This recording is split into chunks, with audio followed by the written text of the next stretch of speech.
Welcome to the WAN Show. We've got a great show lined up for you today. The big news this week is, of course, that YouTube is changing. For the better? For the worse? Maybe some combination of the two. We'll be talking about it, and I was here in person at Creator Summit where they told us not just what's going on, but also some of the reasoning behind it. We're also going to be talking about, yes, of course, Nintendo's long overdue lawsuit against Palworld for copyright No, it's not copyright infringement. It's something else entirely. Literally nobody saw this coming. What else we got, Luke? Linux gamers can no longer play GTA 5, but in other news, there's changes to anti-cheat, which is what we're talking about there, which might benefit everyone.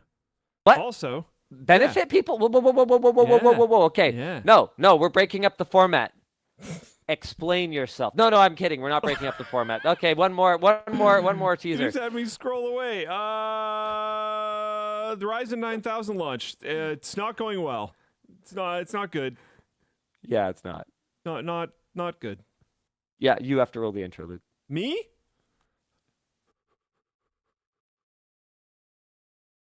Is it not in the thing? Do I press it here? Yeah. Come on, you got it. Oh, where is it? It's on the top right. Sarah, yeah. I thought it was in the dashboard. Just the outros in the dashboard. The outro.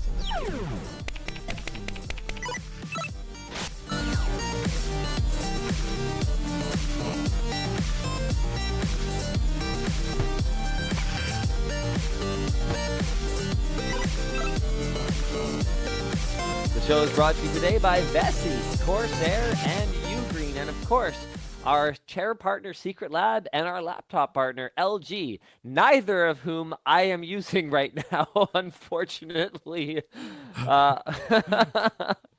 Anywho, why don't we jump right into our headline topic? Wait, no, you are. It's right I here. am? Yeah, your avatar is in front of an LG laptop and sitting in a Secret Labs chair. Look at me typing. Look at me typing on my LG Gram and sitting in my Secret Lab chair that you can't even see the back of because I am in front of it with this wall that is now attached to the back of my head. Yeah, that's and fine. Covers everything behind me. Yeah, no problem. Let's jump right into our headline topic here, which is YouTube is changing. Whether it's for the better or the worse, well, we'll leave that up to you. But first, why don't we go through the suite of new features that they announced made on YouTube, several of which are AI powered.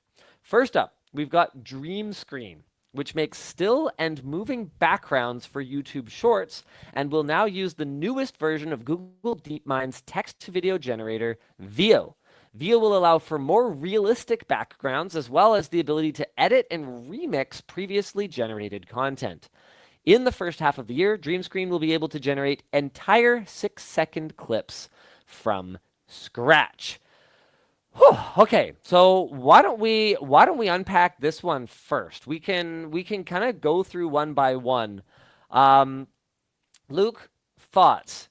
Generation of still and moving backgrounds for YouTube Shorts.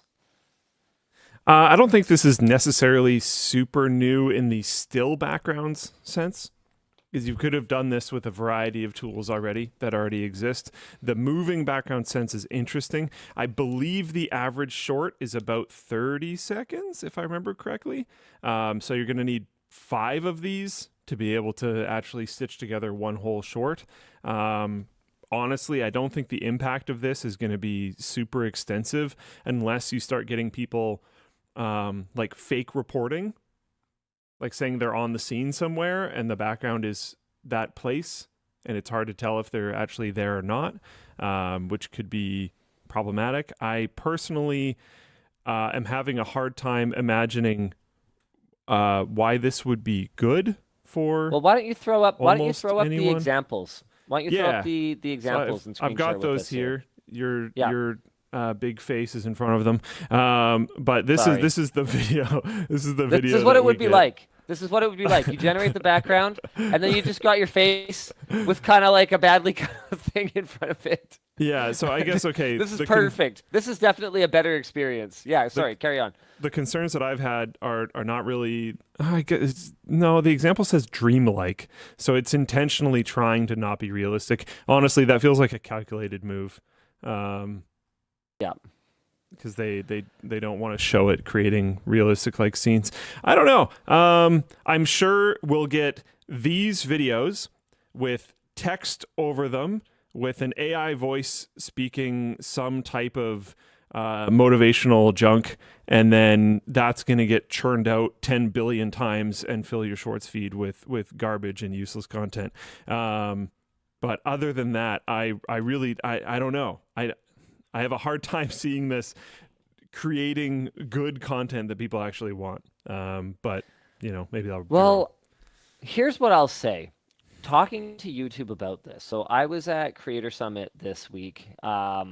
Pretty cool. Definitely one of the highlights of my career, being able to attend this kind of event. Sorry? Nothing, you're good. There I am. Definitely one of the highlights of my career, being able to attend events like this. I got to hang out with Michelle Khare quite a bit this time around. I was surprised to see Matt Pat there, as the rumors of his retirement have been greatly exaggerated. But Matt Pat was there, which was really great to be able to connect with him and staff. Shoot, now that I've started listing people, it's going to be horrible when I forget someone that I hung out with for a bit, but definitely hung out with Hacksmith for a while. It was awesome to see him. Nice. Oh man, now I'm gonna feel so bad. And many other great and fantastic people. Oh, dude, I finally actually met Carl Jacobs, the guy that we built the $100,000 PC for. I'd never met him.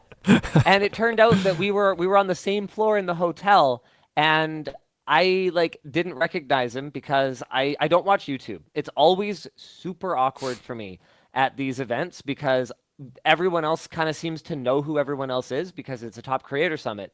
And so these are a lot of the top creators on the platform.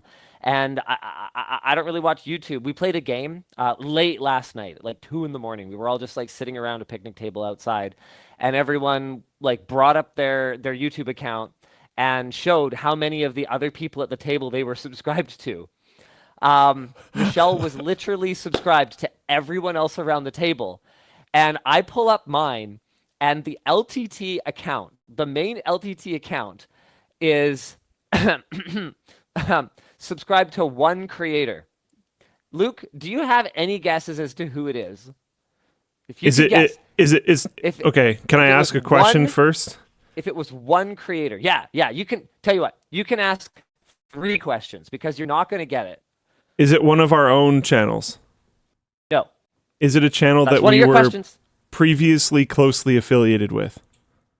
Closely affiliated? I would say no. No. Okay. It's not NCX. Oh, that's where you were going. No, yeah. that was a good guess, though. That was a really good guess. No. Honestly, if it's not them, I have one more question. Time. So we're not closely affiliated. No. It's not our own thing. No. I think you could have gotten the answers to both of those with just the one. I think you could. Yeah, I was fishing. I was fishing too hard. Yeah. Oh, dude, you wasted one. Have we ever worked with them or collabed with them or anything like that? Yes. So you've at least managed to narrow it down a little bit.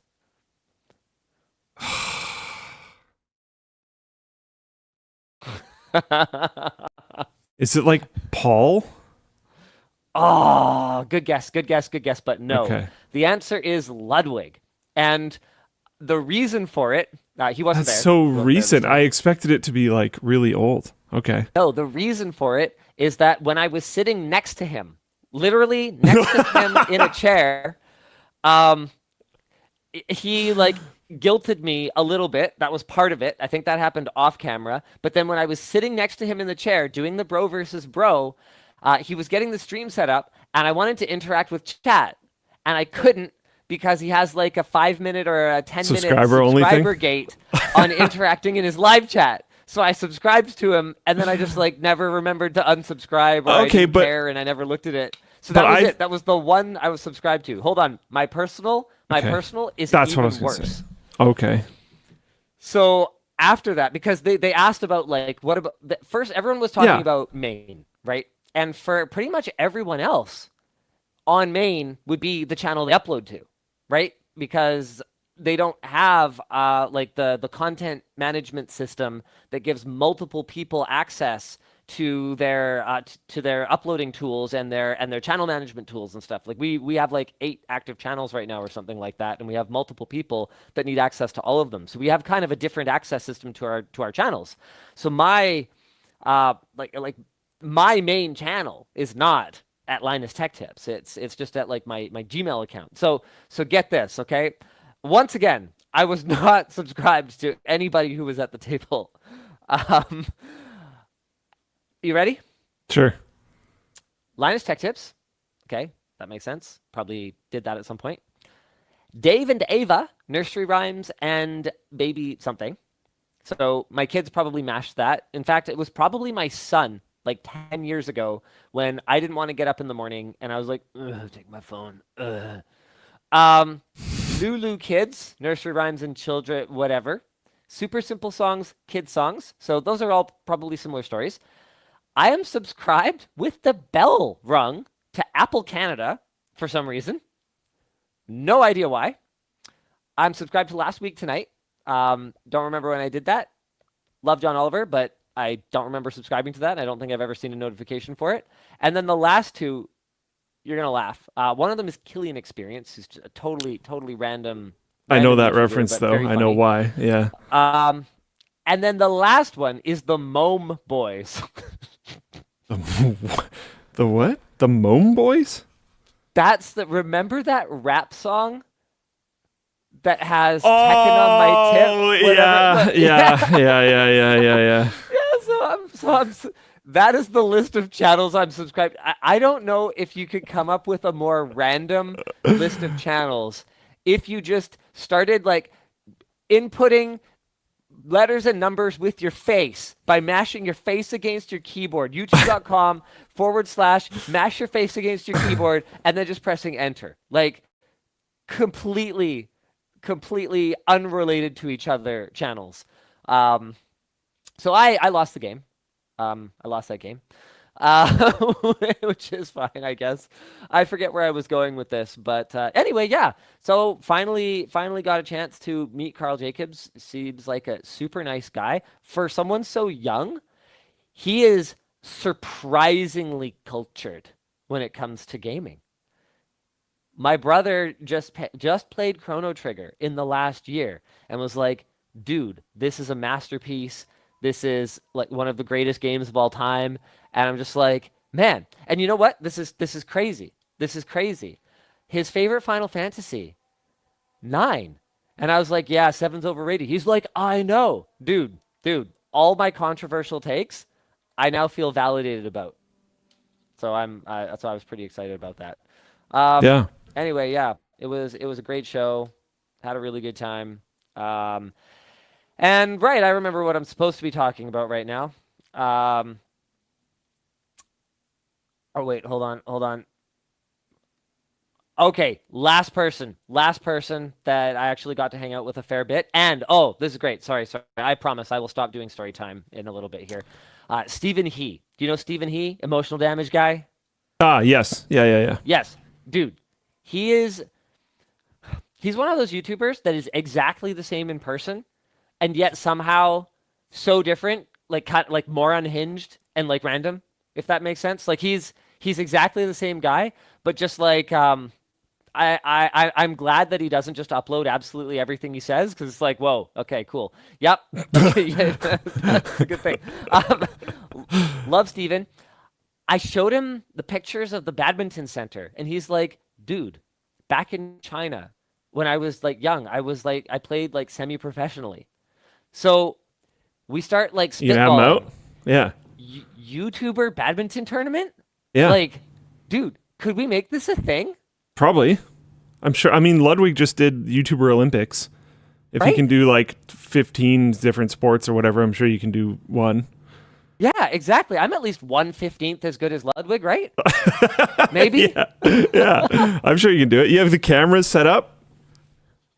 Dude, I'd be so excited to do it. Jawa Juice says Nerdsports but competent. Yeah, so on that note, we actually we talked about the channel Badminton Insight a little while ago. Yeah. Greg and Jenny reached out, hearing about it on the stream, or hearing that we were talking about them on the stream, and nothing's for sure, but probably sometime, let's give ourselves some breathing room. Sometime in the next 6 to 9 months. We'll I think say they're gonna come New out Year. here. And my intention, I have pitched this internally. I have asked the business team to try to sell a sponsorship for this. They said they think they can do it. I would like to resurrect Nerdsports. So Greg and Jenny, they're pro players, but they also do YouTube as a side hustle. And I pitched them the idea. So for their channel, they want to do a tour of the center, and they pitched a concept that I think is brilliant. I absolutely love it. I'm not going to spoil it because I want them to tell you guys what it is, but basically it will involve me filming with them probably for like an entire day, and it's going to be an absolute blast, and that's going to go on their channel. And then I told them for our channel, I want to bring back Nerdsports. I told them about the concept. I linked them to the hockey one, and I was like, so here's the idea. You're going to play against like regular Joes on our team, and we're going to come up with some creative, fun handicaps in order to try to level the playing field. Not only were they down, but they started pitching back to me like Nice. really funny handicaps. Nice. Luke, would you want to... Do you Of think course. you could be prepped? Could your shoulder be rehabbed enough to be in this? I've if it was started a like- new routine that's been going really well. I'll Dude, make it let's work. go. I would love to Dude. do that. Nerdsports was so much fun. I can't even like explain. The return of the keyboard warriors. Are we doing Yeah. this? Yeah. Of course. I've always been down. Are we doing this? Yeah. Dude, I'm so excited. So just, it's going to come on Channel Super Fun. That doesn't mean Channel Super Fun is coming back. Yeah. That just means It's allowed to have one upload every like 4 years. that just means that Greg and Jenny are coming out here. They're flying an awful long way to be here. I want to make sure that everybody is maximizing the value of this trip. And I didn't think that there was anything LTT that made a ton of sense with them. Channel Super Fun Nerdsports, on the other hand, though, we've got professional players in our house. Why? How could we not do this? So, dude, I'm super stoked. I'm super stoked. Yeah. The thing is, though, okay, so let's have a production meeting here, because I don't think that I should play for the keyboard warriors. I don't think you can, unfortunately. What are your thoughts? What are your thoughts on that? Do you think I'm too good? Because let me tell you this. Hold on. Let me tell you this first. To you, I'm probably some kind of badminton god. Yeah. To them, I'm a badminton ant.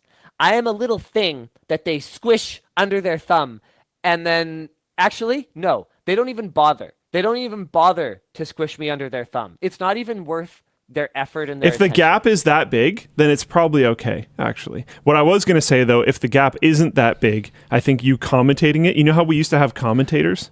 Oh, dude. Yeah. Okay, well, now I want that role. You Now I commentating want it, the I think, would commentator be role. amazing. If the gap is that big, though, you could play. But my immediate reaction was that you would just commentate. Okay, what about this? Which would What be about pretty this for an sick. idea? What if I commentate the keyboard warriors playing against Greg and Jenny, and then at the end, You try to step in. we take their fully handicapped level. So whatever, maybe they're wearing eye patches by this point, and we've got 5-pound weights on their shoes, or like whatever it is that we've done to them to make it so that the game Yeah. is somewhat even, right? Yeah. We put like, oh man, this would be great. So you know how much of the badminton stroke is in the wrist, right? Right? So we put like wrist guards, like rollerblading, skateboarding, like wrist guards on their hands, so they can only swing their arms or something, like whatever it is we end up having to do to make them barely able to compete to compete head to head against normies. Yeah. And then at the end, I walk on, and we see how many of them I can remove. before they start to kick my butt. That's cool. I like that. So we That's go all the interesting. way one way, and then basically it's like a battle for me to try to get as How many close of them can you off get? as I can. Yeah, Yeah. I think that would be super cool. Do you have to have a like a buddy though? Would you, because it's still duos, right? That's interesting. So could I draft the best player from the keyboard warriors maybe? So because I'm commentating, I'm watching, or should I bring in like one of my buds? Like That's I'll what I bring was- in that's like what I was my gonna mixed say. doubles partner. Or what's his name that you just met at the event? Emotional damage guy. Oh, like Steven? Yeah. Okay, that's an idea. So I it goes don't from know if we're gonna be able to keyboard line it all warriors up, to though. like YouTuber people. Interesting. Okay. I'm gonna keep that in mind. We maybe, can cook. But it We might can be make a it lot good. to align. It might be a lot to align those trips. LMG community and Floatplane chat says bring in Jaquan. Yeah. We could bring in the facility manager for the badminton courts. Okay, all right. I'm gonna think about it. I'm gonna see. Either what way, this is makes gonna be sense. sick. Dude. I'm so excited. Nerdsports Yeah. coming back. You know what's funny is I mentioned this in front of Yvonne. I hadn't actually talked to her about it, but I was talking to Steven about the idea, and Yvonne was there, and she was like, "Yeah, Nerdsports was fun. I think it'd be fun to do Nerdsports again." So you remember when we had like maybe 4% of Yvonne's attention helping with the producer side of Nerdsports? Like literally, no offense to anyone else who was on our team and anyone else who's on our team now. And when I say team, I don't mean the keyboard warriors, like our Nerdsports team. I mean our like Linus Media Group team. No offense to everyone else, but for how little time and attention Yvonne put into it, I don't think anyone else could have gotten us the kinds of matchups that she did. We got some pretty cool teams.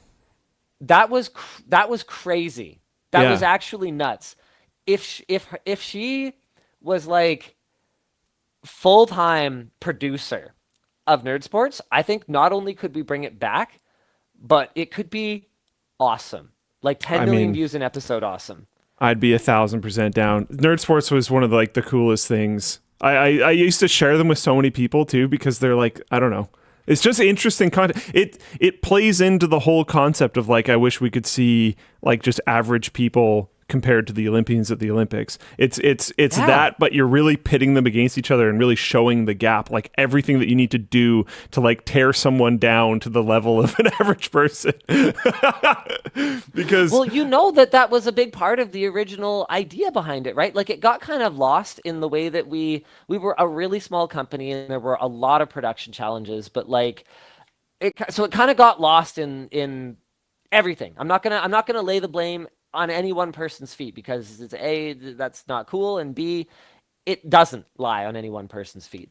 But what got kind of lost was that it was supposed to be about highlighting not professional top tier level athletes, but the next down or the next down. You know, the people who were trying to go pro and basically really like putting in your face so that you cannot escape this, how different these guys are from the person sitting on their couch going, "Oh, I could have caught that."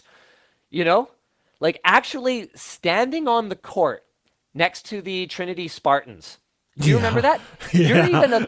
You're a reasonable freaking sized dude. But did you not They feel were intimidated tall. by those women? yeah, they dunked us pretty hard. And Because I did. There was. I mean, we definitely fielded some players on the keyboard warriors that were not athletic, but despite being keyboard warriors, we've always had a decent amount of people on the team that are fairly naturally athletic, and we would just still get reasonably completely destroyed in every single sport. It was like never close. Completely. Oh man. Yeah. Stephen Chu, community manager, says, "How I feel when I see a kicker miss an extra point in the NFL." Yeah, exactly. But like, if you literally stood on that field and tried to make even a below average kick, you'd go up there, you'd kick it, and it'd be like, bloop. because you Especially- are not a world-class athlete. While I'm there's sorry, like you know? some dude running at you that can tackle you with the force of like an F-150. It's just like slightly nerve-wracking. Yeah, exactly. And then, obviously the slight twist compared to Joes versus pros or regular people at the Olympics or other people who have done this concept before and since is the leveling of the playing field. Yeah, the So, nerfs. illustrating just how ridiculous it has to get. I mean, by the time we were competitive with that hockey team, dude, I was telling this story at Creator Summit. They had their skates in little hula hoops, so they couldn't, and they had to keep the hula hoops on their skates, so they couldn't lift them up. They were holding pineapples in one hand. They had to link arms with the player next to them, so there were effectively only 3 of them on the ice compared to our 6, and they had to use little plastic toy sticks. And it was still really close when we called next point wins. With 5 skaters plus a goalie that's not tethered to someone, full-size sticks. Saying skaters is maybe a little much. Yeah, that's a little generous. 5 people that happen to be on ice. Yeah, I had scars from that for years, and now you can't normally see them. But when I get really cold, you can still see the lines from where the laces were. Oh no! Oh man, that was rough. Yeah. Blendetto says if I were out on the ice instead of Connor McDavid, the Oilers would have won the Stanley Cup. Exactly. But the thing is, you're memeing, obviously, right? But so many people. Some people aren't. Yeah. Seem to actually think that when I was in my prime, I could have. No, you couldn't have, man. No, you couldn't have. These guys are otherworldly talented. So anyway, yeah, Nerdsports. I'm super excited. And I think there's a document I'm supposed to be reading from to talk about stuff. So right. Yeah, Talking we haven't to made YouTube it through in the person. first topic. I'm so sorry. Talking to YouTube in person, one of the big things that they emphasized with these new AI features, because as you can imagine, in a room full of people whose job it is to create audio and backgrounds and video for a living, right? There's going to be a pretty high degree of sensitivity around AI creation tools, right? So one of the things that they said kind of over and over and over again was, hey, this is not meant to be a replacement for human creativity. These are meant to be tools to enhance human creativity. And I feel like I both agree with YouTube, and I wouldn't say disagree, but have serious concerns about it.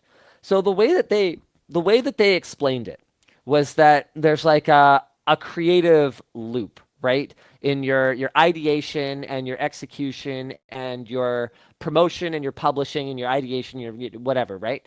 So, theoretically, if a perfect AI would just replace the human element of all of it. It would ideate, execute, promote, and publish, and it would be just a perpetual motion machine that consumes fresh water and electricity, right? The way that they've explained how AI tools will be rolled out on YouTube is that they will not be allowed to function like that because they will keep the human creator in that creation loop. At every stage, there'll have to be human input or human validation, verification, or human tuning. But here's my issue. This VO background thing, I'm certainly the human who's going to say stuff in front of it, right? Because I can see that being an obvious thing that people might do with this. They're just like kind of creating a vibe. They're creating a mood for the background of just like a short video talking about something or whatever, right? But what about all the humans who worked on like background creation, other than me just like rubber stamping which one I think is good or fine tuning the text prompt that I'm giving it? I feel like they maybe were maybe addressing the concerns of the people in the room, right? Because these are the people that are running the channels, that are the front man or front lady or whatever, the people who own the business, right? Like they're addressing business owners, if you think about it. Top creators yes, they're people, and you know, you connect with them, and some of them are business owners of like a one person business, and some of them are business owners of a 50 or 100 person business, right? But they're effectively business owners if they're operating at the kind of scale that they're at Top Creator Summit, right? Um, what about the people who work on their team? And I feel like they didn't really say anything to me to address any of that. So that's my concern. But then they also said the quiet part out loud, right? And they were like, well, AI is here. And so either we're going to like enable our creative community with it, or they're going to use it anyway with third-party tools. And or our top creators here won't be using it because ne'er-do-wells are using it for deep fakes, or whatever kind of non-consensual content, or whatever, right? So all we're really doing is accepting, recognizing that this is the reality, and arming our creative community. And I was like, yeah, fair enough, right? Yeah, I just don't. I mean, I think this is my problem where like the VO stuff, I just don't necessarily see it as like a good thing. I have a really hard time imagining who's going to use this to really benefit much of anything other than spammed out AI generated content, which is already running all over Shorts and Instagram. So they are correct that this isn't giving people a new tool. This already existed. You could already make AI generated backgrounds. You could already make AI generated video backgrounds. You could already make AI generated audio, all this type of stuff. It was all already possible. They're just putting it on YouTube. But we've seen the impact of these tools on other platforms, and I personally haven't seen it generate anything of real significant value other than spam. So I don't know. I don't personally see the good benefit to it. But I don't see it being dramatically worse than what we already have either.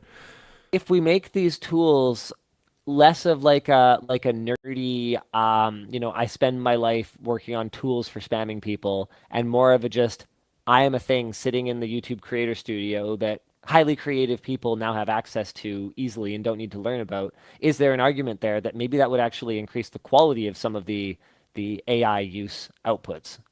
I seriously doubt it, personally. That's fair. Because what's the value in it? Like, what are you bringing to the table by AI generating a background to this video for 6 seconds? Honestly, yeah, I think that's that's a big part of it for me. Is like, what am I doing with 6 seconds of background, other than like, but man, part of it too though is like, I, in a lot of ways, feel like a bit of an outsider at events like this because I can be pretty creative. Like, I think if you tell me, like, hey, Linus, come up with an intro hook for the Knock to a Booth coverage at a trade show. And, I get Jacob, and I'm like, okay, Jacob, I need you to stab me in the back with my own screwdriver, and we're going to film, like, my death scene in your booth. And, like, yeah, like, I'm kind of creative. But there's a level of creativity that or like outside of the box thinking that I encounter every time I go to one of these meetups, that I'm just like, yeah, if you gave me 1,000 years and 1,000 monkeys and 1,000 typewriters and 1,000 caffeine pills, I would never come up with that. Like I ended up, they did an assigned seating lunch just to force people to mingle a little bit. And I ended up seated across from, I feel terrible because I forget his name, but I ended up seated across from someone who is predominantly a shorts creator and who actually only even made a channel to promote his ice cream filled donut shop. And so his real business is like, he even has like apparel for it, but his real business is actually like franchising out his ice cream filled donut like restaurant. And he just like apparently kills it hard enough on YouTube Shorts that it not only is a great promotional tool for the business, but it's making money. But it's making money. They're like killing it on YouTube completely by accident. And I'm just sitting here going like, sure, right? They highlighted this this super cool example of like tiny fandoms and like community remixing, where it's this channel, I think it's called Two Gay Grandpas, who had this travel vlog where they just went and tried stuff and were super charming, and they had like 90 subscribers or something like that. And they uploaded all these videos. Someone remixed it, uploaded it somewhere else, and was like, "Hey, we need to get these guys like some actual views because these videos are great and somebody needs to watch them." And then they immediately had like 100,000 subscribers. Like I would never have thought to put together something like that. Like, I don't know. It's just, and it's not like these are completely unique ideas. They're just not things that I would have ever thought of. And so when YouTube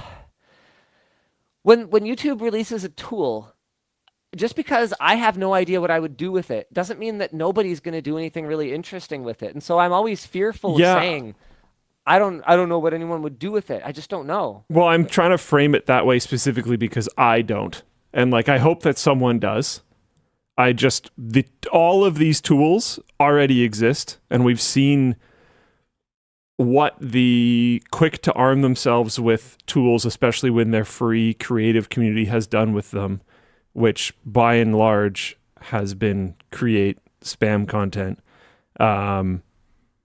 Or just like, put a quote generator onto a thing, put AI voice on top of all of the quotes, put random backgrounds with like Roman or Gothic or old school Scandinavian or Nordic, I should say, or whatever, like religious figures, put the quotes in front of it, play the AI voice, spam it on the internet, and then get tons of views. Like that type of stuff is rampant, super rampant. And that's where I'm seeing all of the AI use in short form content go to. I haven't personally seen it to go to practically anything other than that. So maybe I'm not creative enough to find a use for 6-second AI generated clips to go on short form content, but maybe someone will. I imagine there's like someone's gonna grab some form of instrument and sing weird random custom fun songs and have weird AI videos playing behind them because it's like fun and artistic. Hopefully somebody does that. I'm sure there's like a thing or two that people can figure out. But I think by and large, these tools are made to create mass generate, to mass generate garbage and then try to play on people's like mental things, like wanting to hear quotes that agree with what they say and stuff like that, and then just spam it out. Which I don't think is notably valuable. Okay. YouTube will also be adding a carousel of highlighted comments and AI comment reply suggestions to YouTube Studio, which is supposed to mimic the style and tone of the creator. I asked some more questions about this, and basically my understanding is that the tuning of this should be done based on your own replies to people's comments on your channel.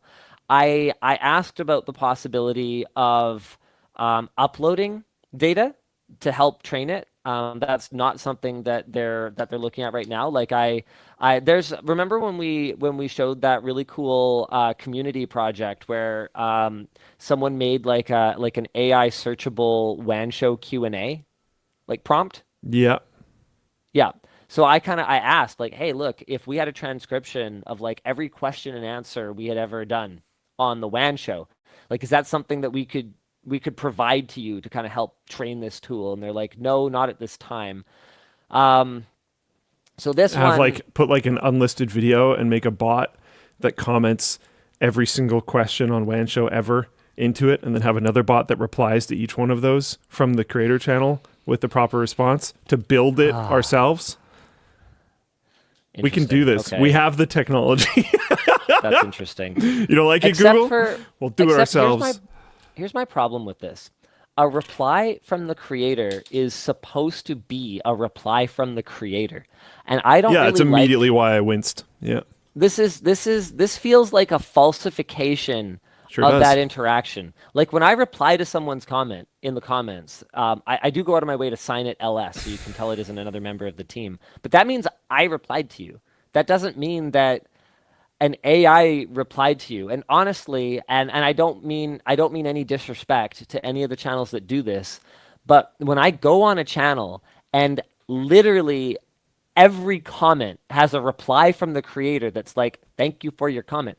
YouTube already has a feature that suggests a quick reply. It just is super rudimentary. It just isn't very good. It'll just say like, thanks for your comment, or thanks so much, or like something like that, right?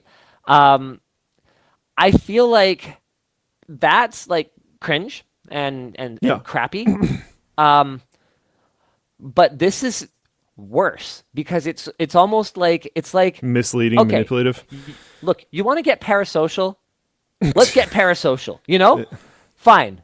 Let's imagine that we're pen pals with our favorite creator or whatever because they replied, thanks for your comment, right? But now we're almost creating like a whole other like it's not even like real parasocial. Instead, you're getting parasocial with an AI that's trained on what the creator had said in the past.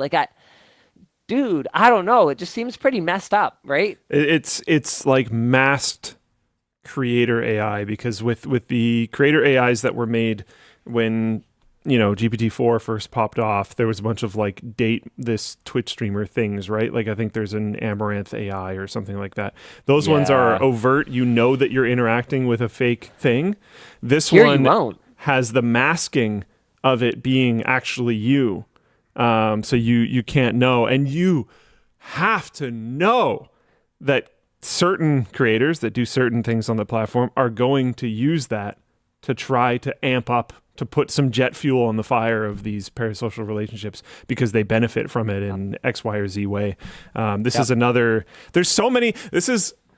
God, it's like the most frustrating thing with AI stuff is there's so much cool things that we could be doing with these tools, but instead we're creating fake parasocial relationships. Yeah, we're doing just all the like worst, most toxic possible things constantly. It's so bad.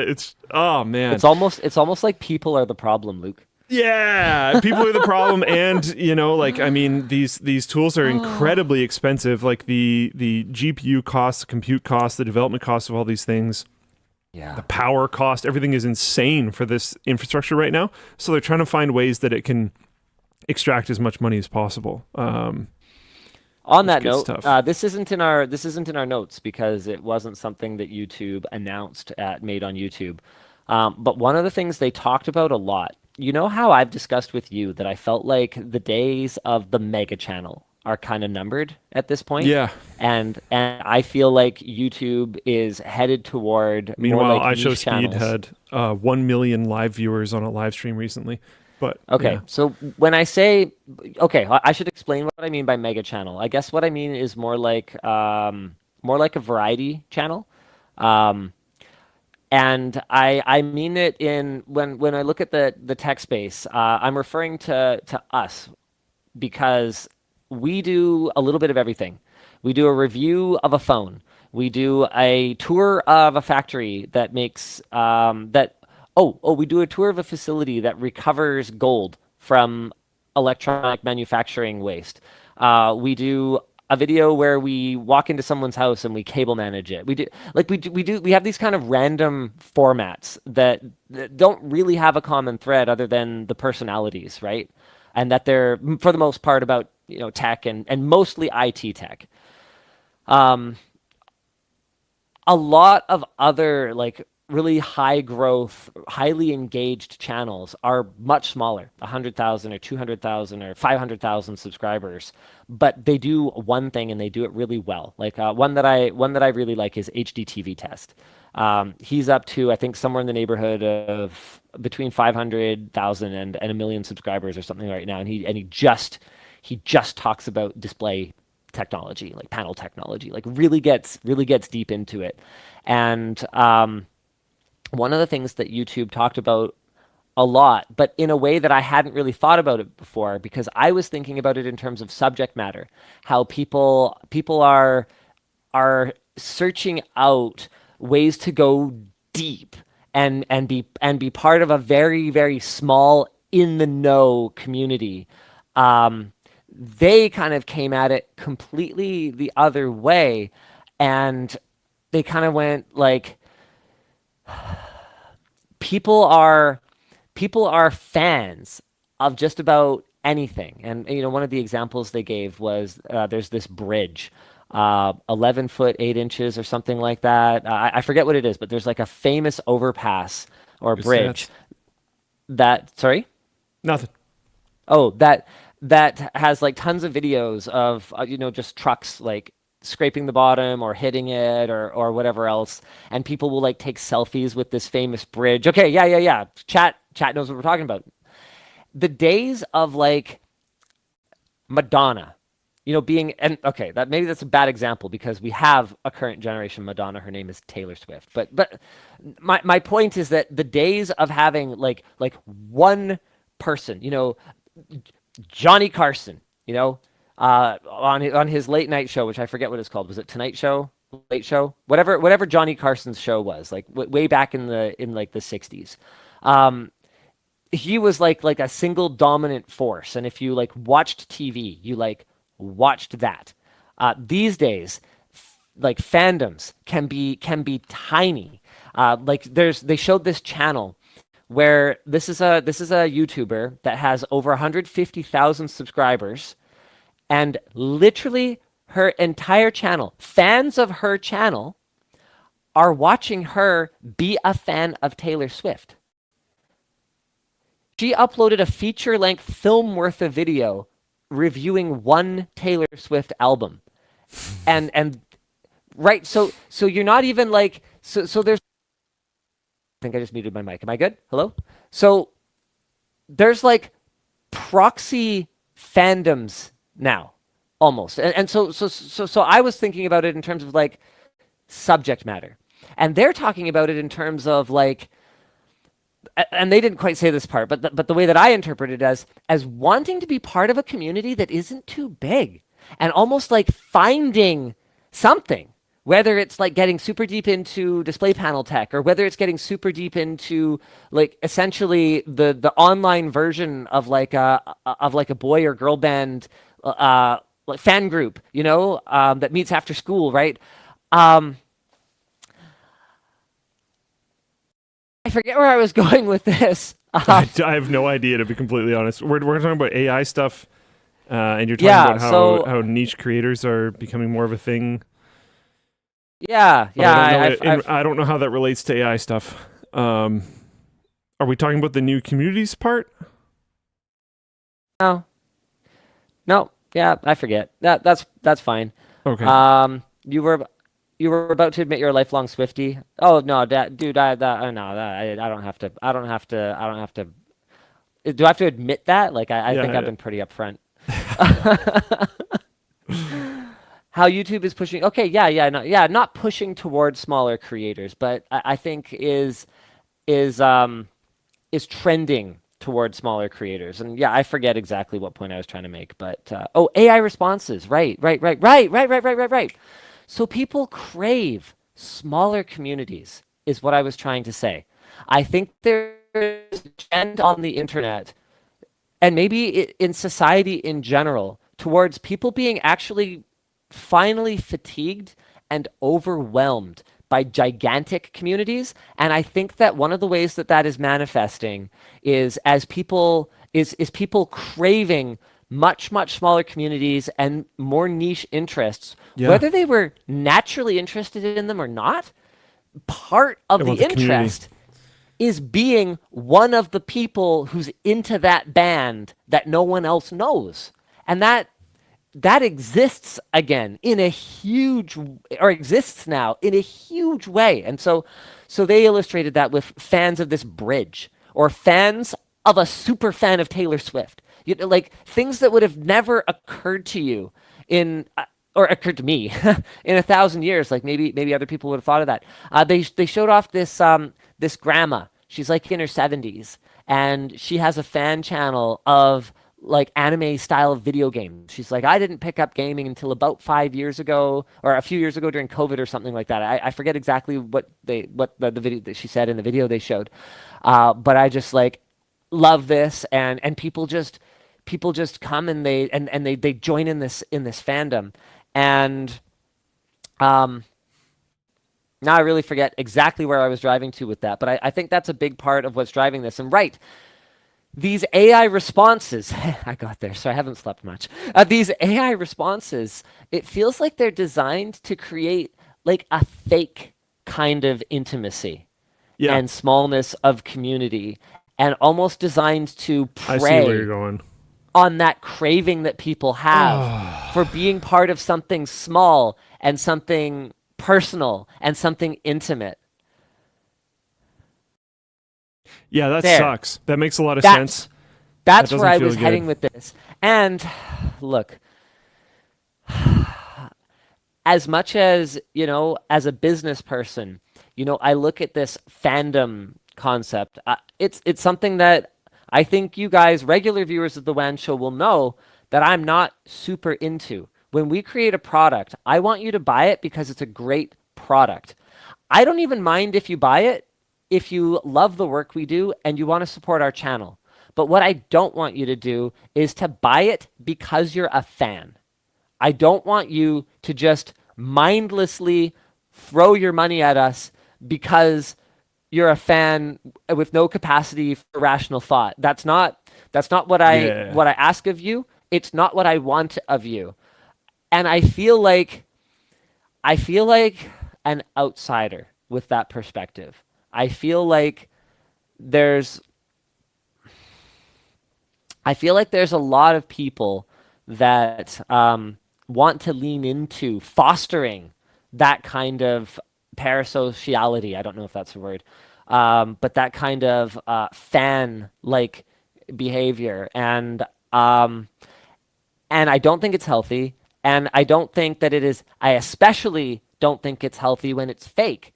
Like if I actually show up at LTX and I actually like chat with you and take a selfie, and you actually have a really great personal interaction with me or something, and you're like, yeah, I met Linus and he seems like a nice guy, at least to the extent that I was able to gauge that from chatting with him for 31 and a half seconds at a trade show, right? That clarification kind of matters, but yeah, I do generally agree with where you're going. That's fine. That's at least that at least has somewhat of the like basis in reality, right? In your real lived experiences. Whereas if you tell me Linus seems like a cool guy because he created a data set and trained an AI on how to reply to my comment. What? Yeah, not great. I don't like it at all. CatOS, I've said your name before. Maybe they can make this a lot better by flagging what things are AI responses. So communicating to the user that it was an AI response. I wish I brought that up. In my opinion, that would help a lot because honestly, if these are just like standard questions you get all the time and you're just like, yeah, whatever, it typed out like a 20-word thing. At that point, they're basically just like fancy canned responses. But even a canned responses feature, I think, would be useful for some people. But yeah, if they're at least communicating, I don't feel like they intend to, because I think they want this to do the things that we've been talking about. But if they did, if they flagged it, if they made it so that it was in your face and obvious for the user that this was, a Linus AI and not Linus, then that would be good. But you know what would be crazy? I bet you this thing would start signing things off with -ls. It's trained off his comments, right? He's probably the main commenter on the channel. Every single one has no, LS. because other ones are written by other people. Linus isn't the only person that has commented. True. That's true. But I still think it would probably do it sometimes because enough of those comments are signed by LS. I'm assuming at least probably 30 to 40%. Over 90%. Over 90%? Oh, okay, yeah. Easy. Yeah. Okay. Yeah, so then it's definitely going to sign with -ls, which, if it isn't flagged as an AI, is immediately egregiously misleading. All right. Shall we keep talking? Yeah, let's see if it gets better from here. So far, none of these features have really made me concerned about the future of content on the platform, this next one does.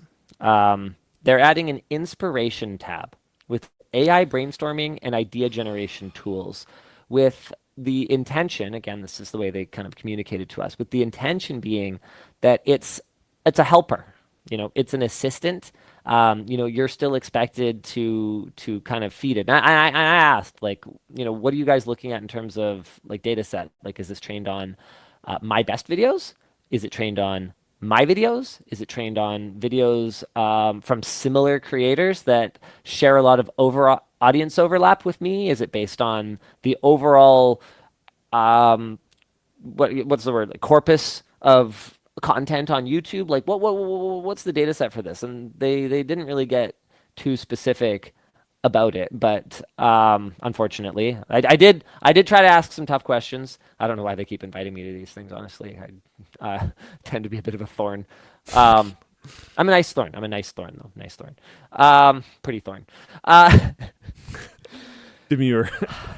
So the idea is that it's a helper, but the problem with any AI is the second you start training it on something that was AI generated, it starts to decay. It starts to become a photocopy of a photocopy, and the actual creativity starts to disappear. And I guess what my concern is that on the surface, I look at this and I go, yeah, that could be kind of helpful. I have a couple of ideas. I spitball them into the inspiration tab. It craps out a couple of other, ideas that are riffed off of, maybe some videos that were really successful. Okay, I go and make that. Do we start doing that enough that the videos that are being uploaded to the platform, while not entirely AI generated, are at least influenced enough by AI that we start training our AI on AI inspired ideas and start losing some of that humanness and some of that creativity across the platform. To your point earlier, I totally get that these are not new tools. I could totally just do this in ChatGPT right now. Yeah. But this is specifically trained off of YouTube. Exactly in what capacity? Not sure. But it's trained off of YouTube. And if it continues to be trained off of YouTube, are we going to be like the snake eating its own tail a little bit here and just consume everything that's good about it, that's unique about it?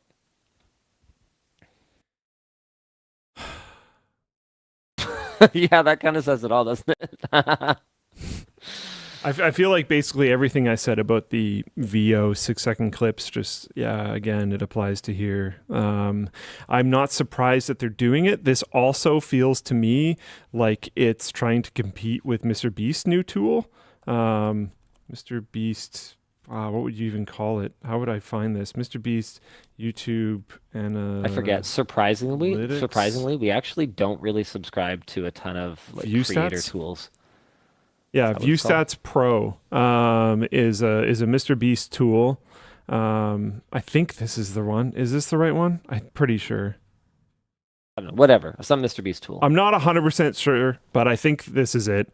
It does things like what you're talking about. It tries to show, like, if you're like, thumbnail with a golden controller.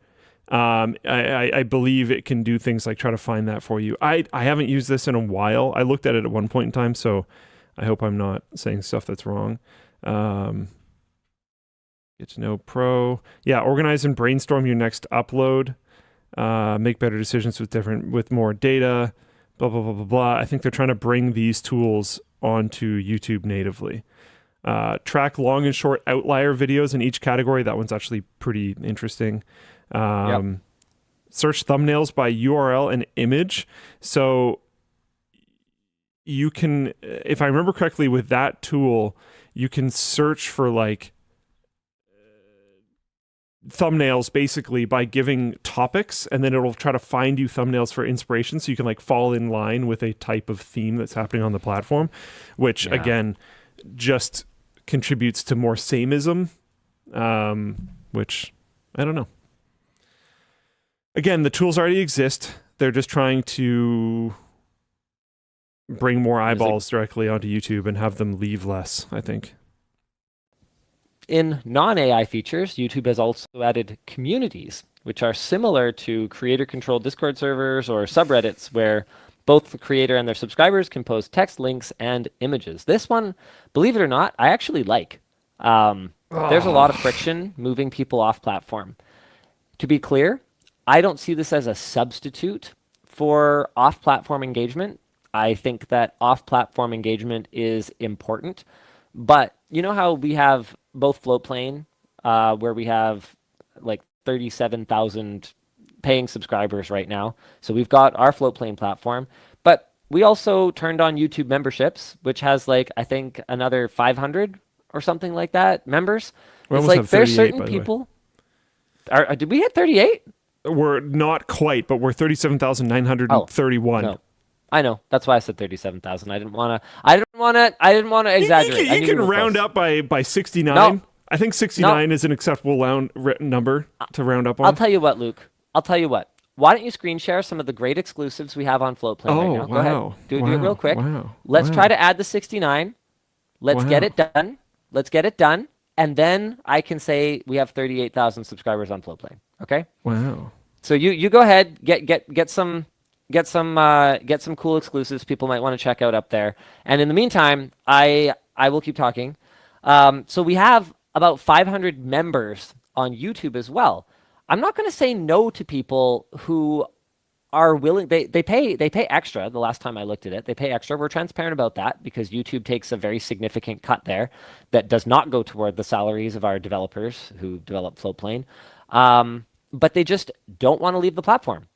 And a lot of people are like that. They just are not interested in engaging off of the YouTube platform. And I think that there should be features that allow us to be there for them and engage with them. Like I like community posts. There's actually a fair bit of pretty solid engagement there, solid interaction. I just wish that it was. I wish that community members could interact with each other more easily. They've significantly tamped down on the number of like sex bot comments and stuff like that. It's not perfect. Still happens. There's still. Oh, it still happens. But dude, you compare it to what it was like a year ago. Infinite arms race. Yeah, it'll always happen to a certain degree. I think. Yep. They've improved a lot.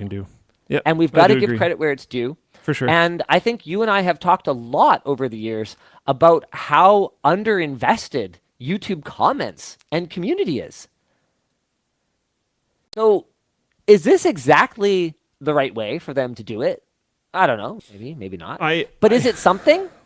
I think my biggest problem with this is a complete non-confidence that I have with Google these days, to the point where there's like serious conversations about ripping out workplace solutions that we have at the company from Google right now, because there's a big question on like, what if this is even going to exist in a year?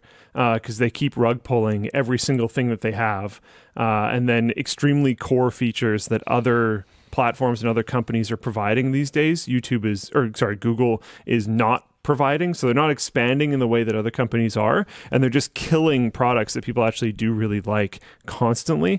So if they're going to create this communities feature, and creators are going to invest into, because it is an investment, if creators are going to invest into making these communities vibrant and trying to encourage people to come over here, very likely cannibalizing their own already created Discord communities that have been cultivated and grown over the years, have moderators built into it, have likely tools made for moderation, all this other type of stuff that they've custom built for that or custom tuned for that. And then YouTube rug pulls this new community feature. It will be incredibly frustrating for genuinely everyone involved. And at this point in time, I have no trust in Google that they will actually keep this around, because they've proven that would be misplaced trust. So it would be unwise for me to do so. I think it's also, as much as I do like things like community posts, this feels like it's creating yet another thing that has to have moderation from it, from your team or from your community. This creates we have this problem where so many YouTubers are doing weird, creepy things with kids. And now this is another thing that parents are going to have to be aware of in regards to ways that there could be bad communication. Because I think it took years for parents to be properly aware of Discord. Which and even then it's barely. seem to be now. Barely? Okay, yeah, I don't know. In our parent-teacher conferences this year, the teachers brought up Discord for the first time. Okay, yeah. So just to something give you like some this, idea of how long it takes for things to make it to the mainstream. Something like this is going to take forever. So there's like, I want to like it. If this was honestly like 8 years ago, I think I would have been super stoked. Okay. But Let me now, play devil's especially advocate. in light with everything else that's coming out, I'm just a little sketched out. Let me play devil's advocate. It's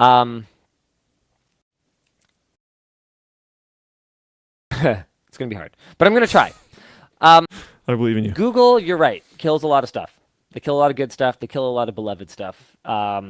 They create a bunch of kind of half-baked stuff, and then they kill that, and that's probably for the best.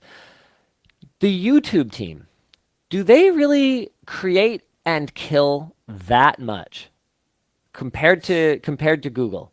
Could we have a bit more trust in the YouTube team specifically? And I'm just asking questions. Do you want to jump on that? Or you? Yeah. No, so they did killed paid channels. Yes. They did bring, I think it's called memberships now, YouTube memberships. They brought that back, but it wasn't right away. So they got creators into the paid channel cycle and then dropped all of them while they were developing the new ones. They didn't develop the new one and then convert everybody over. They just dropped everyone for at least a couple of years, I think it was. To the point where, again, so this is actually a community building thing, right? They had creators build communities on these paid private channels, or whatever exactly it was called, or however it worked. We didn't use it, and it's been a long time. But they had us included, right? Like we might have actually used that at that time if it existed and was good, but it didn't. So they got creators like Awesome Sauce, Bitwit, Kyle, creators like that. Bought into this ecosystem, brought their users in, got people to subscribe, built these communities, were talking more active, all that type of stuff in that community, trying to incentivize people to actually enjoy their time there, right? And then all of those creators just got completely dropped, and now they have to bring all of their audience again to some other type of platform, all of their committing to audience, Patreon, to Patreon or Floatplane or something. whatever else, and then they start YouTube memberships, and now it's like, oh my god! So do I bring everyone back, or do I split and do both, or what? So like they have done that before. I will say, however, that I do generally agree that the YouTube team doesn't seem as rug pulley as Google as a whole. Most of the things that YouTube has introduced, there's some semblance of it still around, I think. You know what came up in one of my breakouts at the summit? It's one of my favorite features that they killed. I never got into stories on like Snapchat or any other platform because I don't use those platforms. I actually really liked them on YouTube, and they never really fully implemented the feature. It literally never worked on my folding phone, even though that's Android, and like kind of a Google product and stuff. And then they just like quietly got rid of it when they introduced Shorts, and it came up in one of the breakouts that people loved stories and were like, hey, can you guys bring it back?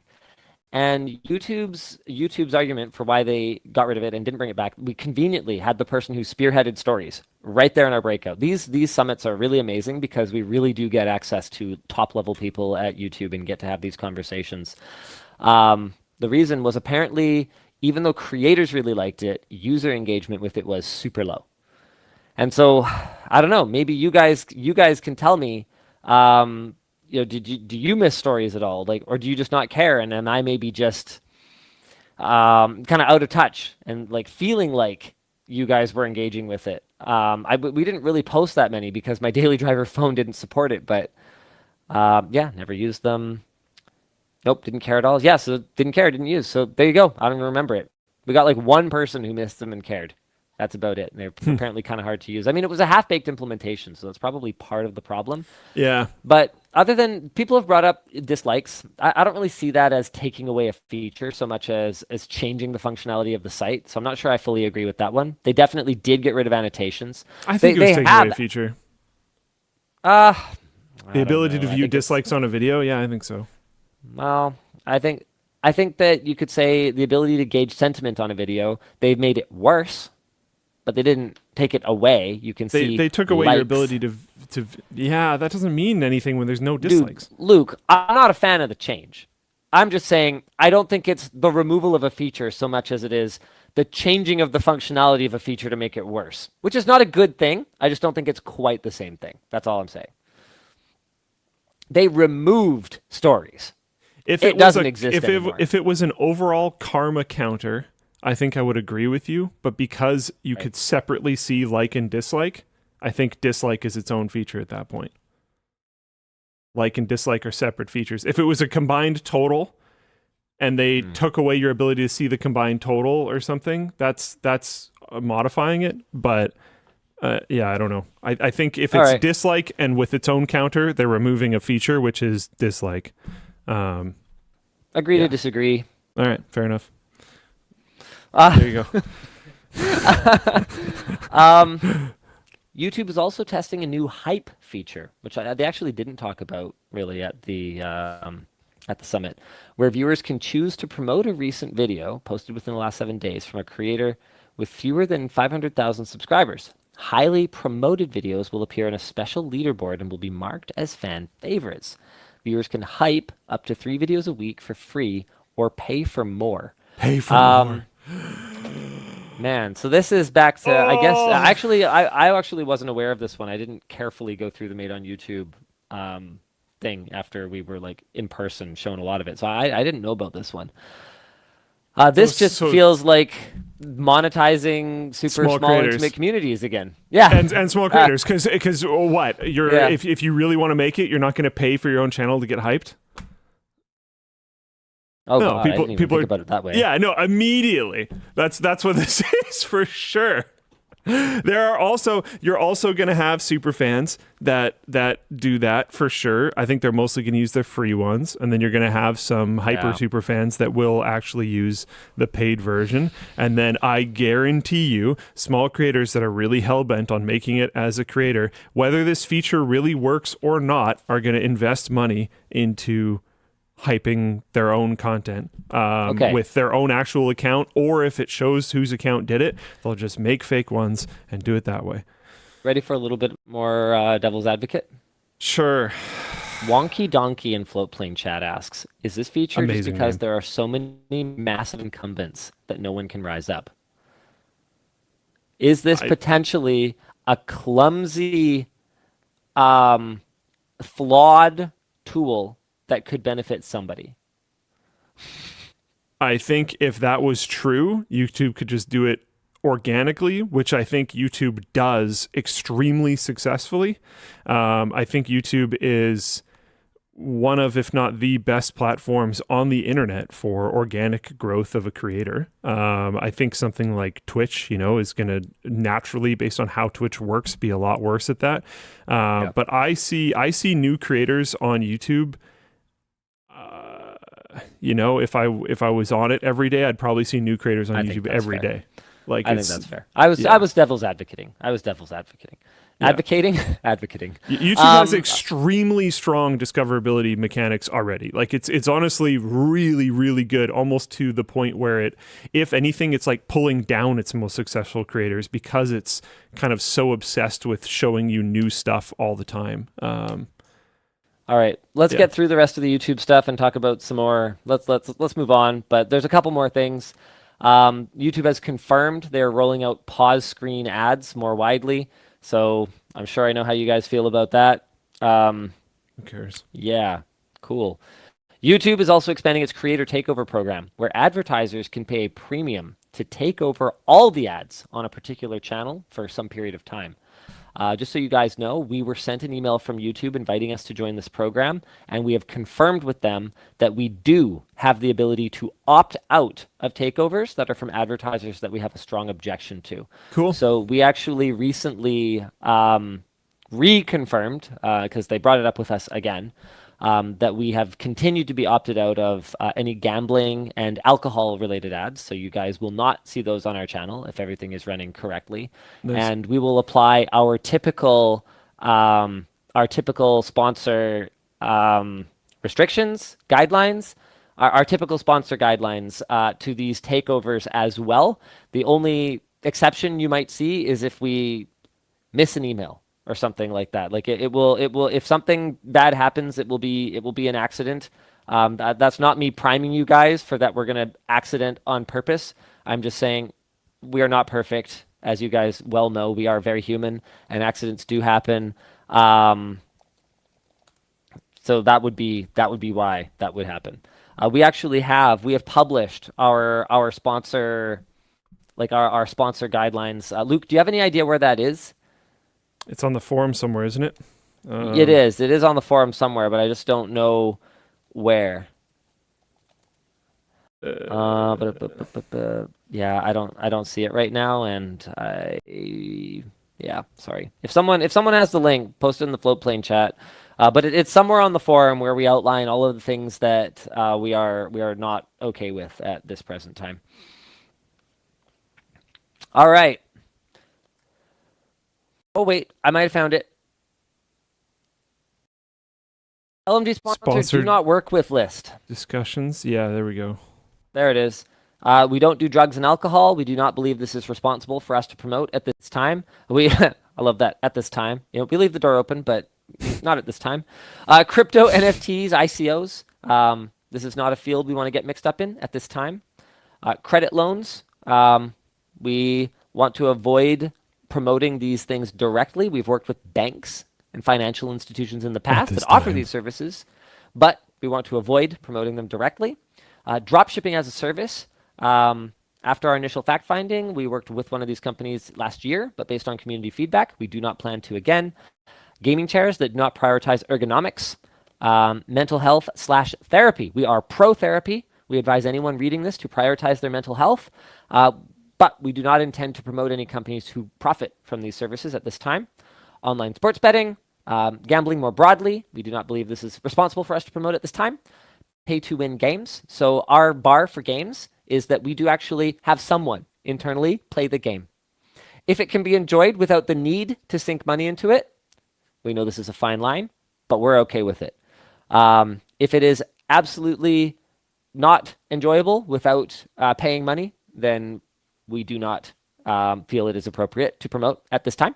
And finally, unproven Kickstarter / Indiegogo campaigns. We will work with companies that have a long history of launching products and that basically just use these platforms as a marketing vehicle, but just complete nobodies. We just don't want people to get burned, and we've accidentally promoted things that we were really unhappy that we ultimately put a spotlight on. Mostly back in like Kickstarter's heyday. Yeah. Yeah. So that's our guidelines. And speaking of sponsors, why don't we tell you about our sponsors for the show today? I'm sorry, I know we only did one topic, but it was was it ever a meaty one. I didn't realize how long we've been talking. I have a play to be at in an hour. It's almost 3. She was a meaty. Like the whole show. She was a meaty you've been talking topic about this voice. for an hour and a half. Well, the problem is I'm not there in person to see Dan's piece of paper. No, that's okay. I didn't stop you. Like, this is a pretty major thing, right? Yeah, except the one thing that's sad is, honestly, the doc is really good this week. There's a lot of really good topics. We can push stuff to next week if it comes to it. But the show is brought to you by Vessi. If your home server enjoys shooting like mine does, thank you for that, Dennis, you should check out our sponsor, Vessi. Not only are their shoes, according to Vessi, waterproof. Okay, guys, these talking points, you got to make sure that they are compatible talking points. I never say anything's waterproof. Vessi's talking point is that they're waterproof. I will say that Vessi says that, but I will not say anything is waterproof, because by that logic, the Grand Canyon shouldn't exist because rocks are waterproof. But water makes fools of us all. Anyway, Vessi shoes. They look stylish, And they just dropped their new courtside classic sneakers. Okay, these actually look awesome. They have a classic 90s vibe with a modern twist. They're perfect for keeping your feet dry while fixing that flooded basement. Just kidding. Thank you again, Dennis. They're a great choice for running errands during the day or taking a late night city stroll, and Vessi just nails the combo of comfort and functionality. They've got a padded tongue and collar, plus a lightweight design that makes you feel like you're walking on clouds. Our team loves Vessis. They're super versatile, and right now you can save 15% on your first purchase by heading to vessi.com/WANshow. We're also featuring Corsair's Drop CSTM 80. Not just shoes. Complete your look with a custom keyboard from our sponsor. Wait, what? Is it? Oh, wait. What is this? No, this is not. What is Corsair doing in here? Dang it, you guys. The show is also brought to you by the Drop CSTM 80. You complete your look with a custom keyboard from our sponsor, Drop. The Drop CSTM 80 is a 10 keyless keyboard offering a variety of customization options. Its decorative top case fits magnetically and seamlessly onto the CSTM 80's frame, letting you choose from multiple color options. But it's not just about looks. The CSTM 80 lets you customize how it feels when you type too. You can choose from different keyboard weights and switch plates to find your ideal typing experience. I've been informed by the audience Corsair acquired Drop. I totally missed that. That's incredible. So I should just take a note from Mr. Will Ferrell, and I should just, fuck you, San Diego. Right, I don't have a bleep. You don't thing. have a anyway, bleep button. Plus, it's got hot swappable switches, RGB, supports QMK, VIA, and VILE. Check out the Drop CSTM 80 at lmg.gg/CSTM8 or at the link in the video description. Why? But it's a reference. It's a reference. Sorry, I might have done it slightly wrong. It's go F yourself, San Diego. Sorry. Should I explain the reference? Like, is that did something you want to I try should it do again? at this point? Get it right this time? That's Anchorman 1, right? Yeah. Yeah. It's not swearing if you're quoting someone. Says Panda Squawk. 2004. I bet you there's a non-insignificant amount of people watching right now that were born after the release of that movie, by the way. I think some of them might work no. here. Yeah. Okay. I'm going to explain the joke. Okay, so in the movie Anchorman, which is like one of those kind of funny movies from the early to mid 2000s, the character is sort of a blowhard anchorman played by Will Ferrell, who was much younger then. Sorry, this is horrible. Basically, he just reads anything on the prompter. So at some point, to mess with him, for some reason or another, somebody puts "Go F yourself, San Diego" on the prompter, and he just reads it. So it's a quote. It's a reference. Okay? Anyway. Oh, my God. Sammy, our social / float plane guy, says, "Oh, he was a meme back in the early 2010s." Tammy, he's not a meme. He's an actor. Speaking of Sammy, though, Luke, you never highlighted. Never highlighted any specials or exclusives or anything that should compel people to subscribe. We've only gotten like 25 subscribers. You've got a milestone to hit here. I did. No, you got to say it. Say it out loud. Verbalize it. Good. Sammy, you got to tell people too. Sell, Sammy, sell. I don't know. There's extras from like all the AMD Ultimate Tech upgrades, including Elijah's. There's 46 minutes. 46 minutes look. of extra Linus and Elijah. Guys, you got to subscribe or you're not going to see it. There's a closer look from David on why David is buying a PS5 Pro. There's the continuing series of why the WAN show is late, where that reason is investigated every week. There's Meet the Teams. There's tons of Scrapyard Wars extras from like every episode, I think, which I think totals to like an hour and a half of extras or something. It's crazy.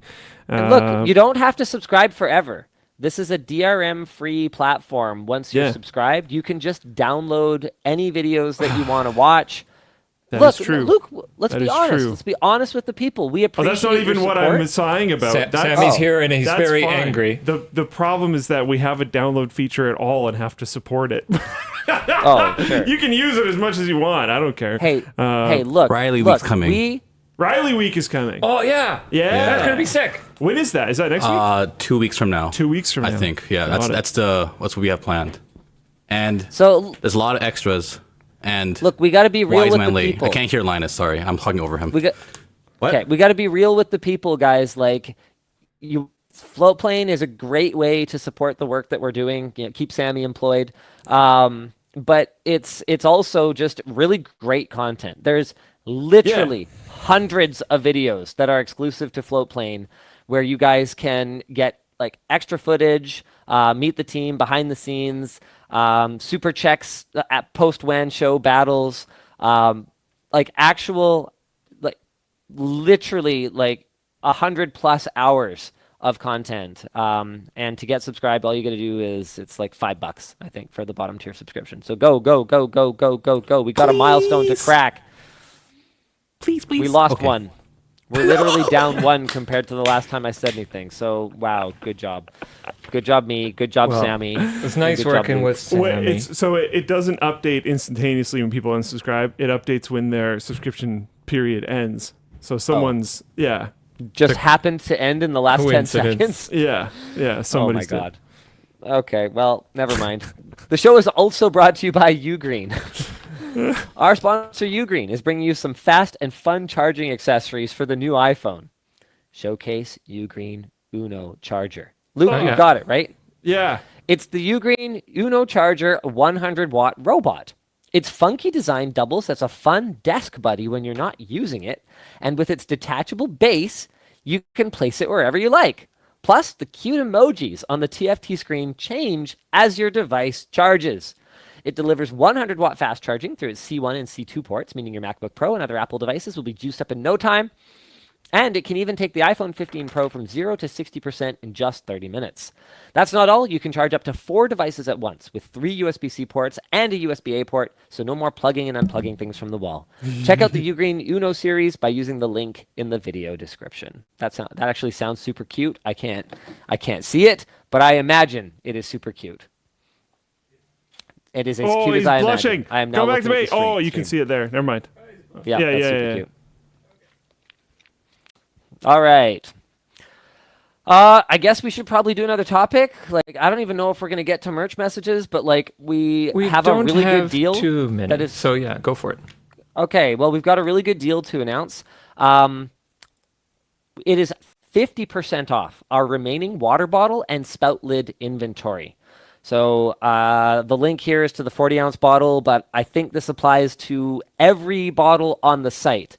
While supplies last, water bottles featuring the old spout lid, as well as individual purchases of the old spout lid, which many of you have noticed is compatible with many other water bottles, are 50% off. Due to the discount, these products are considered final sale. They are not eligible for return, but this is a really good deal. You guys are going to want to check it out. The reason we're clearing them out is we finally have inventory of our new in-house designed spout lid, and Luke is not a huge fan. I'm going to talk you through why I think it's great, and then Luke can talk you through what he thinks about it, and you can decide for yourself if you want to stock up on old water bottles and spout lids at the discount, or if you want to wait for the new one. So, Luke, do you have the lid there?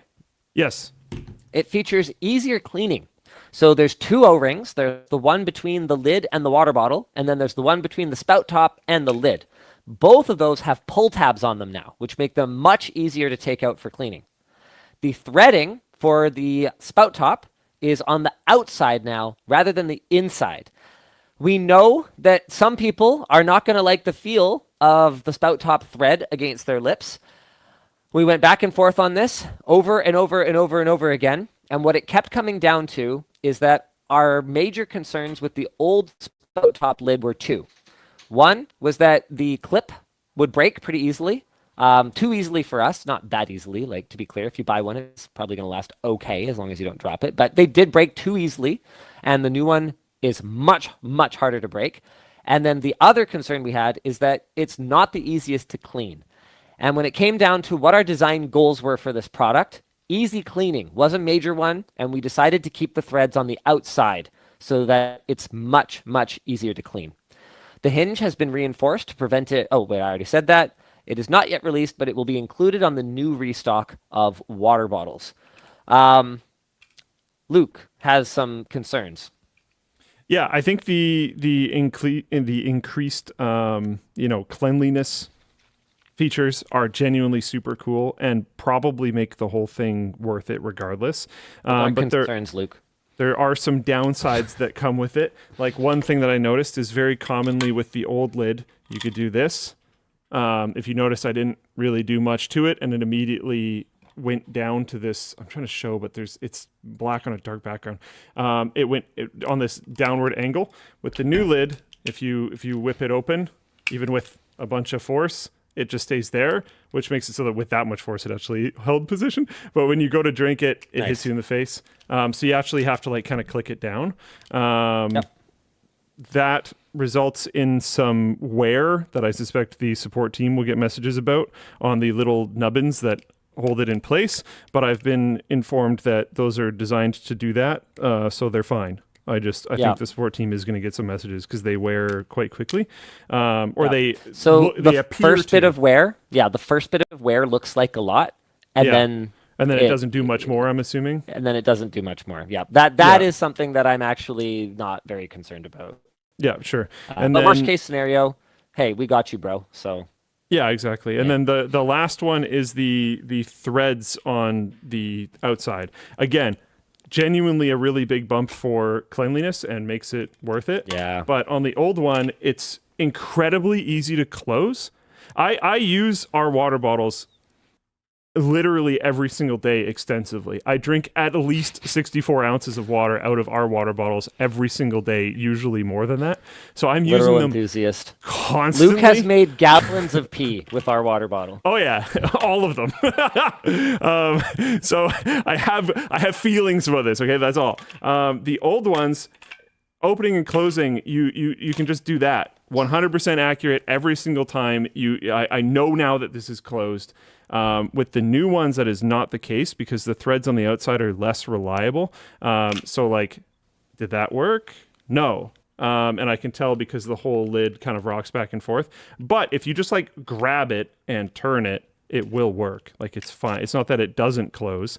It's just that, like, this old maneuver that I used to do to, like, flick it off and flick it back on instantly every single time no longer works with 100% reliability. So if you're coming from the old lid, just don't trust a random spin because again, it didn't actually happen. But if you just twist it closed, it does go and will hold. So I don't know, just something to be aware of. There's a few questions. Mattman asks, would you sell the O-rings with the tabs separately? I would buy them, but I don't like the outside threads. They are not compatible with the old lids, unfortunately. Again, to improve the sanitariness, to improve the ease of cleaning, we did redesign the lid, even though it cosmetically looks an awful lot like the old one. Similar, yeah, it's not the same. Yeah. The new. What do you mean I'm not happy with Luke's complaints? Luke brought these up before the show, and I was like, you should talk about them. Like, we believe in transparency. I don't know how many times I have to prove that. Do you need me to cut open a lid? I'll go to 105. Layer lid. I'll go to 105. We got a bandsaw. I'll do it. I haven't broken something in a while. I said, I use these every day. I know some people say that they've broken a bunch of the hinge arm things. I've never broken one of them. I don't necessarily know what's causing that to happen. I throw them around all the time. Oh, maybe I just don't drop them. That makes sense. And not all of them are weak. It's like it's a plastic flow issue. It's not obvious looking at it why it would be weak, but sometimes the way the plastics flow, it's weak. So ours isn't actually that much like bigger, but the way the plastic flows and cools, it will be much stronger. It looks so. Yeah, you can. There's so much. You can tell it's bigger, but it's not. There's so much more to a water bottle. Bigger. There's so much more to a water bottle lid than I think most people would probably think about. This one was very thoughtful. I promise you that. Yeah. I would. The more I've thought about it, I should probably get these, even though I don't love the threads on the outside, just because it's going to be cleaner. And like I clean mine all the time, but still, this is very simple to clean, which makes me believe that it's going to become more clean. Because we've got to do some topics, Luke. Oh, okay, yeah, sorry. All right. As much as I'd love to keep talking about our merch, we gotta do some topics. All right, let's get Linux gamers can no longer play GTA 5. Yeah. Rockstar has updated GTA 5 with BattleEye anti-cheat, breaking Linux compatibility and rendering Steam Deck players unable to play the game's online multiplayer. Notably, GTA 5 was one of the top 10 most popular games played on the platform last week and has been in the top 20 for the past 2 years. It is not entirely clear why Rockstar did this. The company has blamed Valve for the issue and directed all questions to them. However, according to a 2021 comment from Valve, BattleEye is fully compatible with their Proton compatibility layer, and developers simply have to email BattleEye to enable it. In fact, there are already many games using BattleEye that are supported by Proton. Nice. As a potential silver lining to the recent CrowdStrike, you mean? Is this a typo? CrowdStrike. Yeah, it's a typo. Okay. I was like, what's CloudStrike? Microsoft appears to be preparing to push security software outside of the Windows kernel, which would likely, possibly, include anti-cheat. Yeah. This may, in turn, allow for more games to work on Linux. Yeah. Oh, is that the good news that you were referring to before? Yes. Yeah. That's pretty cool. That's actually enormous. Like, I don't know. I know a very significant amount of people that only don't want to switch to Linux at this point because of multiplayer games that they wouldn't be able to play because of anti-cheat. This is so cool. This is actually massive. It's in my opinion, maybe because I don't play GTA 5, that's probably accurate, a bigger story than the GTA 5 thing. If it actually happens, if they pull anti-cheat out of the kernel and then we're able to get more of the games that were previously kind of locked to Windows onto Linux, that will be enormous. Regarding your game that doesn't work anymore, in at least one case, it seems a player was able to get a refund for GTA 5 on Steam, but another person on Reddit apparently had the request rejected. A message from Steam support seems to suggest that Valve is working with Rockstar to fix the issue. We do need to get through a few more topics here just because I have a play to go to. Hey, Vaughn, what are we seeing again? We're seeing The Great Gatsby. I'm very excited. Nintendo has finally sued Palworld, but in a kind of surprising way. Nintendo and the Pokemon Company, of which Nintendo is part owner, announced they have filed a lawsuit in Tokyo District Court against Pocket Pair, the developer of the indie smash hit Palworld. While Pokemon fans have expected this to happen for some time, like basically from the moment that game came out, the nature of the lawsuit is not at all what anyone expected. When Palworld came out, Twitter threads, like the one Luke is about to show you guys, purported to show pals from Palworld whose designs plagiarized the designs of Pokemon, essentially accusing Pocket Pair of copyright infringement. So many people made complaints to the Pokemon So many people made complaints to the Pokemon Company that they released a statement saying they didn't grant permission of Pokemon IP or assets. But Nintendo isn't suing over copyright. So like art and design, at least not yet. They are suing over the infringement of multiple patents, meaning that they're arguing that Palworld, a survival crafting third-person shooter with indentured servitude as a core feature, is functionally similar to Pokemon. Okay. The patents that Nintendo feels are being infringed have not been revealed, but one good guess is a patent found by PC Gamer. It broadly covers a game system that allows switching between two modes, where the first mode is aiming and throwing an item that imparts an effect on a character in an overworld, and the second mode is aiming and throwing a fighting character in an overworld to perform an action such as fighting another character. To be clear, this patent does not cover a game program that allows a player character to catch a character only during a fight. What? Okay, hold on. An example of what falls within this patent is contained in Pokemon Legends Arceus. The first mode would be how players can throw items at wild Pokemon outside of combat. The second mode would be how you can throw a Pokeball containing a tamed Pokemon at a wild Pokemon to initiate a fight, or at something like a tree to collect berries. You can patent that? A lot of gaming patents are really stupid. The directional arrow from like Crazy Taxi, who they Being sued able to- Simpsons Hit and Run, the pointy directional arrow, mini games in loading screens. That's what I was going to say. Yeah. There's like hundreds of these It's a examples. lot of really stupid gaming Oh yeah, patents. it's crazy. Dude, Yeah. that's trash and I don't like it. Yep. Are The you good new here? the good news here, okay, is Pocket Pair made enough bucket loads of money and must have known that this was coming, that they will maybe be able to defend themselves. Maybe. We'll see. Japanese And this is court, another not, news cycle. Not American court for people that are trying to be lawyers right now. Ooh, Japanese court. That's going to be rough. Yeah. Not that I'm saying it will be biased. I'm just saying this is clearly Nintendo's home turf where they are going to have more experience. Also, a bunch of people are pointing out that apparently the Microsoft moving antivirus out of the kernel thing won't stop anti-cheat, maybe something, maybe. I don't know. I haven't read super deeply into it. Was just hoping that would be the case, and I know some other people were echoing that as well. So we'll see what happens. I wonder if the excitement from everyone of that happening might incentivize anti-cheat companies to look at Linux a little bit more even that. I don't know. Just To be clear, hopefully something Pocket Pair happens. is also, Pocket Pair also Japanese, but what I suspect is they have far less experience navigating the court system And there resources. than Nintendo does. Yeah. When I say home turf, my intention was not to say Japan. My intention was to say specifically Japanese court. Yeah. Oh boy. Well, good luck, Pocket Pair. How much time do you have?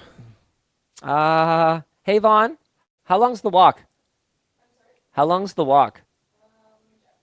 I'm finding out. Quick clarification from our De-Google Your Life Part 2 video. We discussed NextCloud, and we said NextCloud is more home user, whereas OwnCloud is more enterprise. We had a chat with NextCloud about this, and they said, hey, that's kind of outdated information. And they actually, according to them, have significantly larger customers than OwnCloud, with some installations in the many millions. So I just wanted to clarify that. Cool. Okay.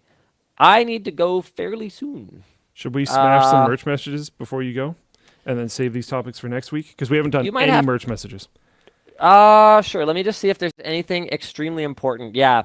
ASUS refused to repair a service center damaged laptop by the look of things. Reddit user gotta do that. Animatrix, who works as a senior effects technical director, recently alleged that an authorized ASUS service center that he asked to repair his $12,000 ProArt laptop instead seriously damaged the device. Damages included a screen that was cracked from corner to corner, as well as having at least one corner shattered. This kind of sounds like shipping damage, but hold on, let's keep going. The internal frame was allegedly deformed and the display surface peeled off at the edges. According to Animatrix, the service center initially denied responsibility, then confirmed that the staff had damaged the laptop after Animatrix called their head office. Animatrix claims that ASUS refused to replace the laptop with an equivalent because it is out of warranty, despite the fact that this would be a matter of liability, not warranty. It nonetheless took over 2 months to get ASUS to repair most of the damage. Animatrix further says that the original problem with the laptop, which the authorized service center incorrectly said would require the motherboard to be replaced, was later fixed by a smaller service center without replacing the motherboard. The laptop was originally provided by ASUS to Animatrix in exchange for promoting their ProArt line using their work in feature film visual effects. That last bit complicates this a lot. When we...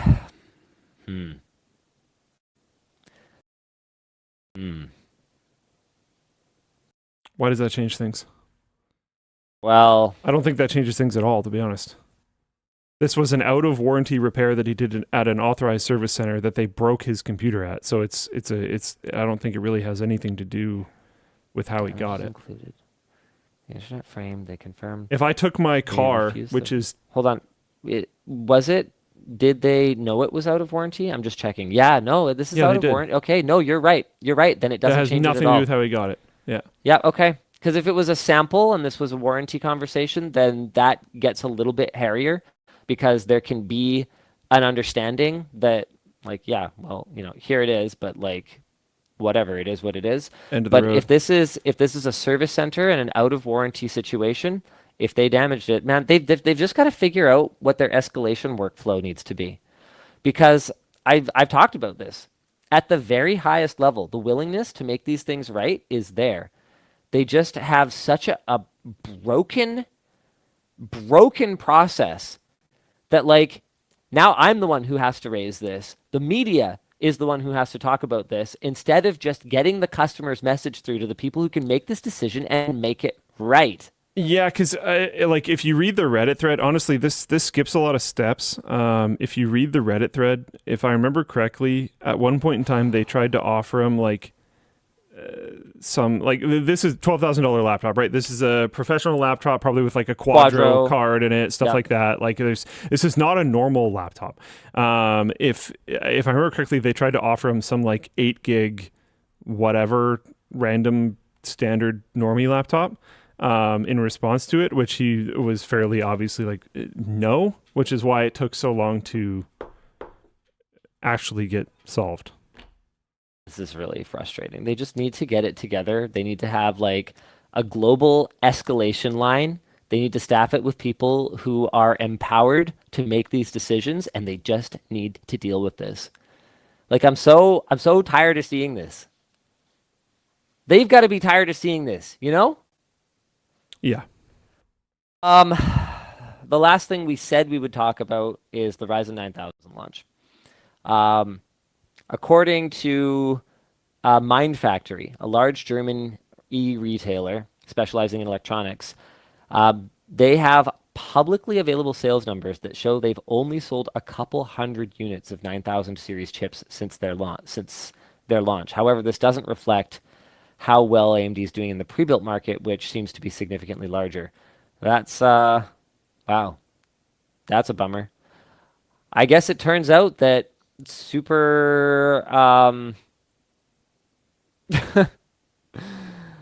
I guess it turns out that when you've got X3D, anything other than X3D is going to kind of not matter. All right, why don't we do a couple merch messages? We can explain how they work real quick. The way to interact with the show, which I guess is, I mean, Luke and Dan, are you guys going to stick around a little while longer? You're not obligated to, but like, Yeah, we'll probably try and get through the merch messages. I sent you a message on Teams, Linus, but yeah, we can stay for a bit. But yeah, okay, I think just to speak on the Ryzen topic for a quick second, I totally agree. Everyone's waiting for X3D. I think that's what basically every reviewer told people to do. I think the coolness of 9000 series in the areas that it does matter is extremely minor, and no one really cares. And the sales that have gone to it have probably been non-gamer, just people building a new computer, and it's just the thing that happens to be out, and that's it. I think that's all the sales. Yeah. Dude, if I was doing like the trunk computer for my like car gaming setup again, I'd probably put 9000 series in it. Sure. Just because like extra, well, right, it's niche, but like the extra heat really matters there. Yeah, yeah, but then again, X3D chips are so efficient too. I would just be waiting for the next X3D series. 9000 X3D is going to be... Oh, I hate making predictions these days. I think 9000 X3D is going to be really good, though. I'm actually kind of stoked. Yeah, I hope. I hope I get to be right, because like I just want cool tech to talk about. That if I'm biased by anything, it's that. I'm biased to like have something cool to talk about and like play with. All right, merch messages. All you got to do is throw something in your cart on LTTStore.com. Send us a merch message. We don't really do super chats or quick Twitch bits. Oh, that was close. Or Twitch bits or any of that stuff. It's better if you're going to throw money at your screen that you're going to get some high quality merchandise in the mail. One of our 50% off water bottles that we're running for the next little bit while we clear out the ones with the old lid design. You can also back order a precision screwdriver. And Dan, if you want to show people how merch messages work, they go into the queue to be responded to later. Dan will reply to them now, or he will throw them to the show for us to respond to in real time. Dan, hit me. Sure, I got a bit of a juicy one here if we're not going to do too many. Hey, LLD, any thoughts on the 3 Mile Island nuclear plant coming back online with an exclusive delivery deal with Microsoft? Dystopian or green power for power-hungry AI? That's the face I made when I got it. I actually hadn't heard about this, and I was so on board because nuclear power has this like bad rap that just needs to stop. Like it's not perfect. Nothing is perfect, but good Lord, compared to just like burning friggin' coal like it's the Industrial Revolution, like are you kidding me? Basically, I was like, we're at war or not. I was like, this sounds great. Yeah, fair enough. I was like, this sounds great. Until you said the last part, and then I thought back to that hydro power plant in BC that apparently is dedicated to running a crypto farm.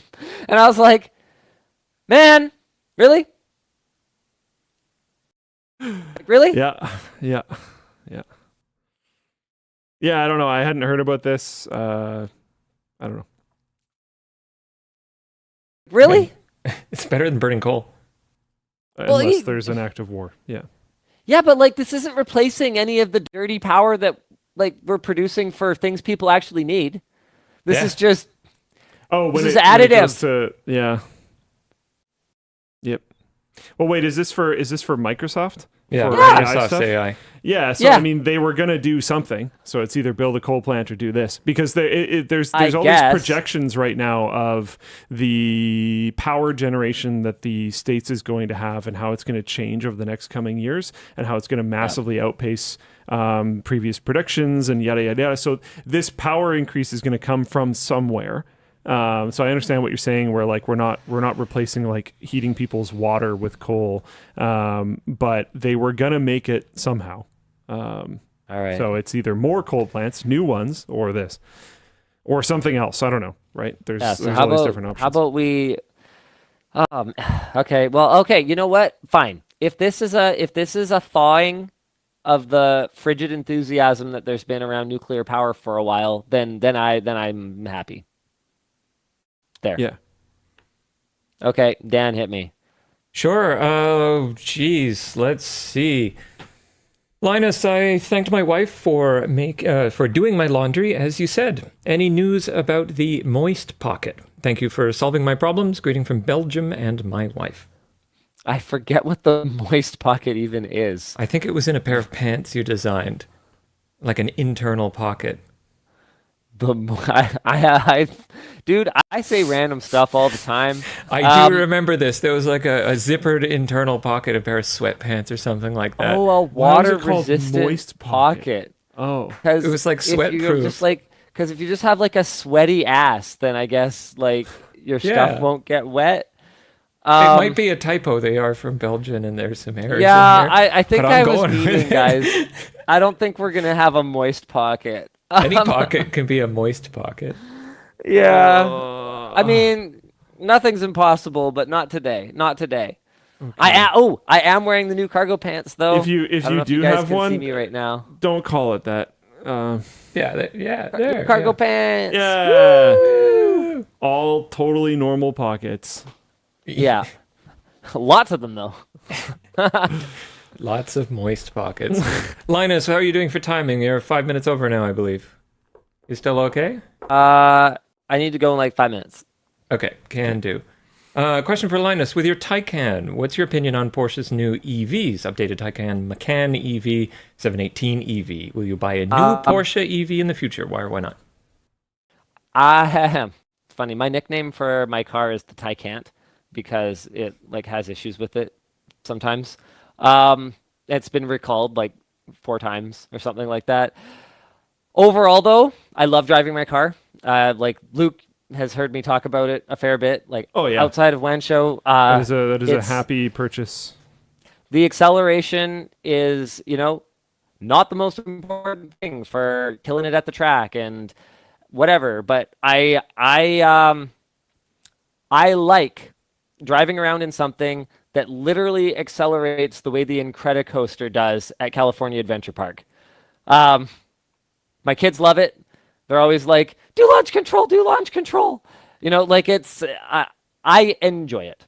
I like my car. I do want to test drive the Macan just because I'm like kind of curious.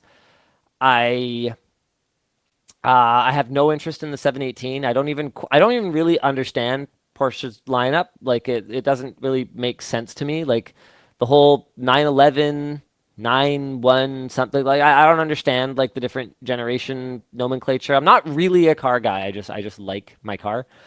But yeah, I want to test drive the Macan. I'm curious about it. The new Taycan, the main benefit that would affect me, because it's all like, ooh, it has better driving dynamics. I'm like, all right, sure, yeah. I'm not going to take this thing to the track. So the main benefit to me would be the better range. But the range doesn't bother me on mine. I don't road trip in it. Who would road trip? Well, okay, someone might. It's actually very, very daily drivable. But I don't. I don't road trip, so it doesn't bother me. There. That's all I have to say about that. Okay, Hit me. sort of two more for you. Hey, Linus, excited to get my hoodie, but I noticed I can only buy mystery color. Anyways, I was wondering if you had any advice. What would you give to a high schooler in grade 9? Thank you for all you do. Take every course you can for free, because education costs a friggin' ton of money the second you graduate from high school. Yeah. But not just academics. I took like metal art and jewelry, and it was like hugely, you never know when something is going to come in handy. Like my wife and I did like a make your own earrings class on a weekend, and we made her a pair of earrings that's like, you know, special and handmade by us. We each made one, and they kind of match, but kind of don't. So they're, you know, very handcrafted like that. And taking metal art and jewelry was really useful for me being more decent at it. You know, like, I don't know, you never know. Just like broaden your horizons. Keep your horizons broad. Do all of it. Hey, have you considered doing a follow-up on extreme tech upgrades to see what people regretted or would have done differently? Thanks. We have thought about that as a Floatplane exclusive, but we should definitely note it, Dan, if you don't mind forwarding that to as a reminder to Sammy. It'd be great to get that series rolling. Speaking of Floatplane exclusives, Luke, we have 37,000 subscribers on Floatplane. Nice. We did not make it. Oh, We didn't make it. never mind. 37,968. Sorry, brother. When we get one more, it'll be cool. Dude, that's we a got sub close. goal. That's a sub goal that I like a lot. If we get got one more, close, I'm happy. Sorry, we got about half of the way there. All right, Dan, hit me. Quarterly goal. No, it's not. Did you say? Oh yeah, I'm going to forward that to Sammy. That's all I've really got for you, Linus. I do have one message here that I got privately. Apparently, it's Mape's wedding day today. Yes. Oh, wow. Yeah. Congrats, Mape. Congrats, Mape. Long time member of our community, especially over on the forum. Congratulations. I really hope you aren't watching the show right now. I've got a. So we'll see you in the VOD. We'll see you in the VOD, buddy. Congratulations. We apparently got to, one more, by the way, on Floatplane, Luke. Oh, nice. We are at 37,969. So at least perfect. that's something. Thank you. That's something for you. Thank you, got about whoever half did the way that. there. I appreciate it. Thank you. The rest of these are probably good for Luke if you want to leave us alone. Get out of Okay. here. I'm going to a play. I'll see you guys in person next Friday. All right. Okay. Have fun. Enjoy it. Okay. Okay. And I'm just going to do this in advance. I'll see you again next time, next week. Same bad time, same bad channel. And then, Luke, you can just have a super delayed thing you do. Don't you know? say Yeah. bye because I'm contractually obligated to immediately end the outro if you do that. Okay. Yeah, don't do it, Luke. Don't do Don't it. do Okay. it. Don't. I know. Not even as a joke. Stop it. Stop it. You can't do it. I know it's a reflex. Oh, okay. Gotta keep everyone on the edge of bye. the seat. All right, let's do it. We're not gonna do this forever, but Yeah, I got a couple more. We'll fire through the rest of the merch messages and then probably get out of here. I don't think we're gonna do any topics. We'll just move those to next week. There's some really good topics. There's some really juicy ones. Yeah. So we'll talk about that next week. But yeah, we'll get through the rest of the merch messages and then. And I can actually move on. send Sammy a message, and he's still at work. It's not 10 p.m. Yeah. Follow-ups, FP exclusives. Okay, let's see. Hi, Luke. Who have you recommended cybersecurity who are your recommended cybersecurity content creators? I haven't found many that aren't purely educational besides Darknet Diaries. Purely educational. Like I think he wants like LTT, but cybersecurity. We broke into a bank and stole all their money. I think there's a bunch that I watch kind of on and off. I'm not very good at remembering names, so that this isn't going to be awesome for that. But Low Level Learning and John Hammond are ones that I frequently go back to. I gotta remember, I'm looking over here now, right? Yeah, there we go. Low Level Learning and John Hammond are ones that I will frequently go back to. There's other people that talk about it, like even Thor or Pirate Software will talk about cybersecurity stuff sometimes. There are a bunch of other cybersecurity creators that I watch outside of those two as well, but yeah, I don't know. Yeah, I'll go with that. Yeah, without like bringing up my YouTube and finding them, those are the ones that I'm remembering off the top of my head right now. So. Yeah. Oh. In a previous WAN show,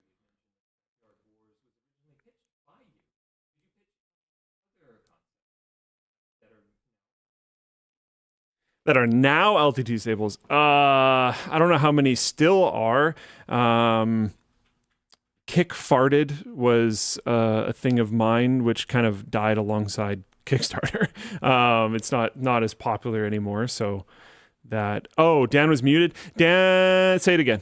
Do it again. Gosh darn it. Hey, LDL Goedevond from the Netherlands. Luke, in a previous WAN show, you'd mentioned that Scrapyard Wars was originally pitched by you. Did you pitch any other concepts that are now LTT staples? Yeah, quite a few of them have died off, is essentially what I'm saying. So we had Tech Showdown, which I thought was amazing. I thought the content was fantastic. But people didn't really watch it. So we had Tech Showdown 1, which was Candy Battle. We had Candy Battle Part 2, which got even less views. Candy Battle went all the way to Part 4. That might be part of the reason why, because that was a one-day shoot that we moved into 4 videos, and all the thumbnails were literally identical except for the part number changing. That might have impacted it to a certain degree. Tech Showdown, the Pixel PC thing, was fantastic. But they, in general, just didn't get a ton of views. Tech Showdown and Scrapyard Wars were the two that were like very much me. Most of the rest of them were collaborative think tanks, if that makes sense. Like even Tech Quickie, I had something to do with the original ideation of that, because I remember going to Best Buy and taking pictures of all the labels, trying to get inspiration for some of the really early episodes. I don't know. Yeah, a lot of the things that have been on the channel for a really long time, recurring themes, I might have been a part of. Ones that I know I wasn't was like the Ultimate Tech upgrades, the Intel or AMD ones. I had nothing to do with any of that. I don't know. Secret Shopper I had nothing to do with. But yeah, a lot of the old school stuff, I would have at least been a part of pitching it. I don't know. That's a long, rambly answer, but yeah, Tech Showdown and Scrapyard Wars were the main ones that were just like only really me at the beginning, like when it was pitched for the first one.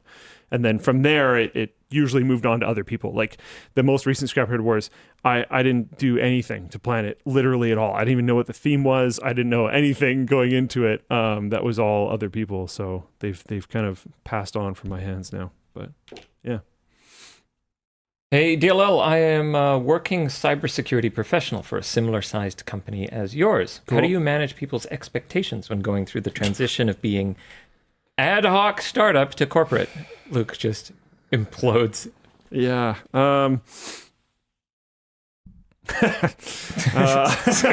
Linus isn't here. You're okay. It's a problem for a bunch of reasons. It's a problem internally and it's a problem externally. I don't know how many companies have as much light on them externally as we do. But cough, cough. Let's look at the lab for a second.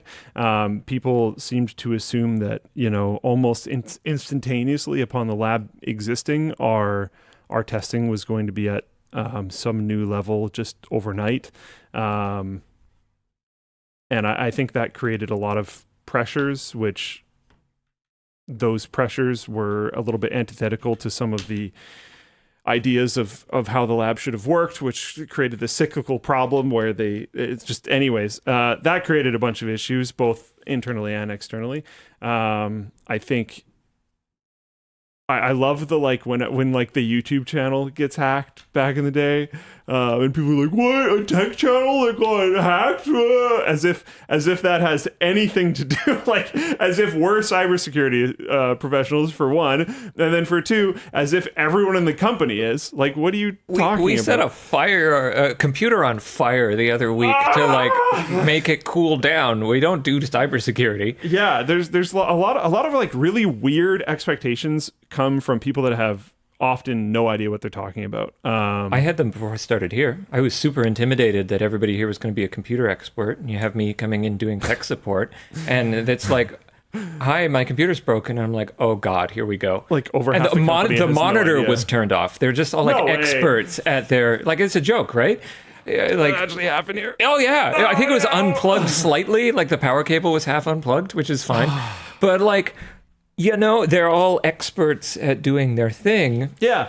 Not necessarily experts at doing so a tech. much stuff, dude. We're so many companies stuffed into one straitjacket. 11. Or straitjacket? Straitjacket feels accurate. We are inseparable. Trench coat? Coffin? No, yeah, I don't know. I want to suck your tits. we do so many things. We not only is there a merch company, but they actually engineer and develop their own stuff and tools and crazy things like that. That's an entire massive company potentially by itself. Yeah. We have this video platform thing.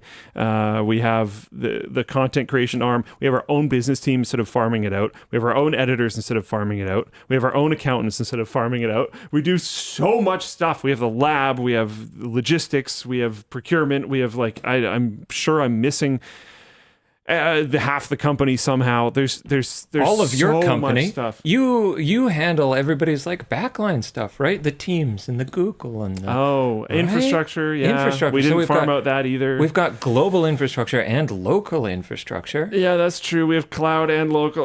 We do so many things. It's ridiculous. We've got enterprise data storage collections. People are like, "You have 100 employees."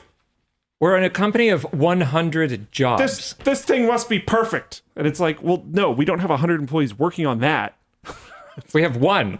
Yeah. And then 100 other jobs. Yeah. Because we're 11 companies. Which is awesome. I think it's one of the things that people really like about working here is there's so much going on all the time. And there's so much potential for you to do different things within the company. It's all always these are all work cool to do things, but it creates sometimes, I think, a misconception of from certain other people about how things work around here. How could they make this one small mistake? They have 100 people to prevent it. It's like, no, we don't. We do a lot of different things. Also, we release an incredible amount of content and are human. So maybe chill out for a second. Speak for yourself. I am a robot. I'm a meat popsicle.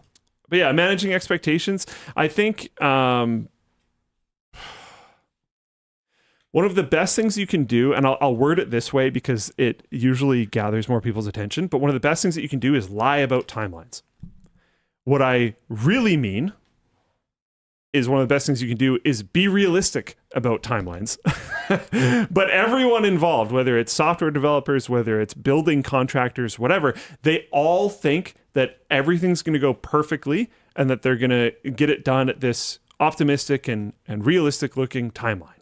And then not everything goes perfectly, and it takes twice as long. And this happens every time. So just get the timeline suggestion from whoever you're working with and just double it, and then it's probably accurate. It's not You're lying about the timeline, but you're actually not. You're being realistic, understanding that things are going to go wrong, that when you're building bespoke things, when you're working on new stuff, when you're not just churning out the same thing over and over and over and over again in a very practiced and measured way, then stuff happens.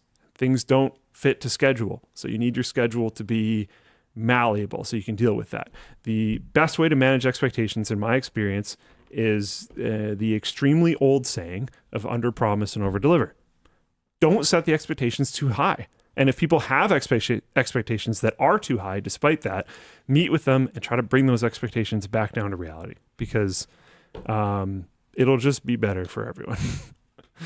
So, yeah. Anyways. Okay, what else we got? Hey, Linus, Luke, and the talent. An old WAN talked about whale tier floatplane subs with free merch. Have you considered a tier that gives store credit monthly? Luke, would it be easier to have 1 bird or 9 birds? Are these the same question? There's 2 questions. Okay. I think one of them, I don't know, answer both of them. I don't care. All right. Pick one you want. Birds? A floatplane subscription that gives you store credit sounds super weird to me. Is you're giving us money to give you money? I don't know. Maybe people would like that. It would be like you buy a floatplane subscription and you get a gift card. Yeah. Yeah, essentially. But like, is that good? Do you want that? Discount in the store? I don't know. We've got some plans. There's some cool plans coming up for Floatplane LTTStore collaboration. Eventually, I kind of want it to go the other way around. I have this idea. We are not close to this. We are not currently working on this. Do not ask me in 3 weeks, when is this feature coming? It might never happen, okay? No. I'm setting expectations. I'm doing what I just talked about. Leave me alone. But I think it would be cool if maybe eventually we thought about potentially working on a system where when you buy merch on LTT Store, you get Floatplane subscription time. And if you currently have a Floatplane subscription, it essentially just like buffers back your renew date. So like, say you're super into the merch and you really like the content on Floatplane and you buy a bunch of stuff on LTT Store and you're actively subscribed with a credit card on Floatplane. Well, buying stuff on LTT Store would like push back when you have to get billed again on Floatplane, if that makes sense.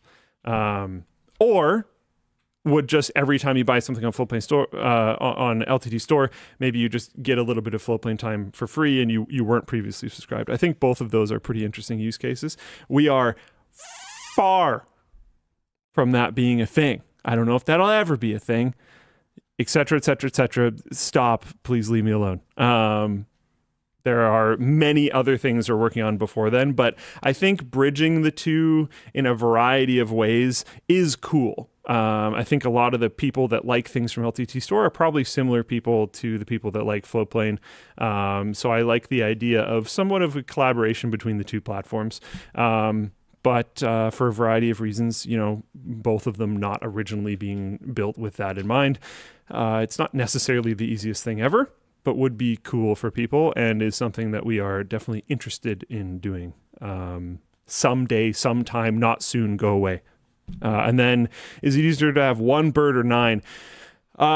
It's definitely easier to have 1 bird, but I would highly suggest that you have 2, not 9 and not 1. Birds are flock animals, and if you are not literally home all the time, then they're going to feel abandoned by their flock, which is bad. So you want to give them a little buddy. And then 9 birds sounds like an incredible amount of work to deal with. 1 bird or 9 birds is a yard reference, I think. Oh. Well, I haven't been keeping up with my yard listening, so maybe I don't know the reference. But yeah, there we go. Is there any more? I got 2 more for you here. Sure. And then I got to get you to your meeting. Hi, Luke. Oh. What do you think about the new update for Pokemon Go? What?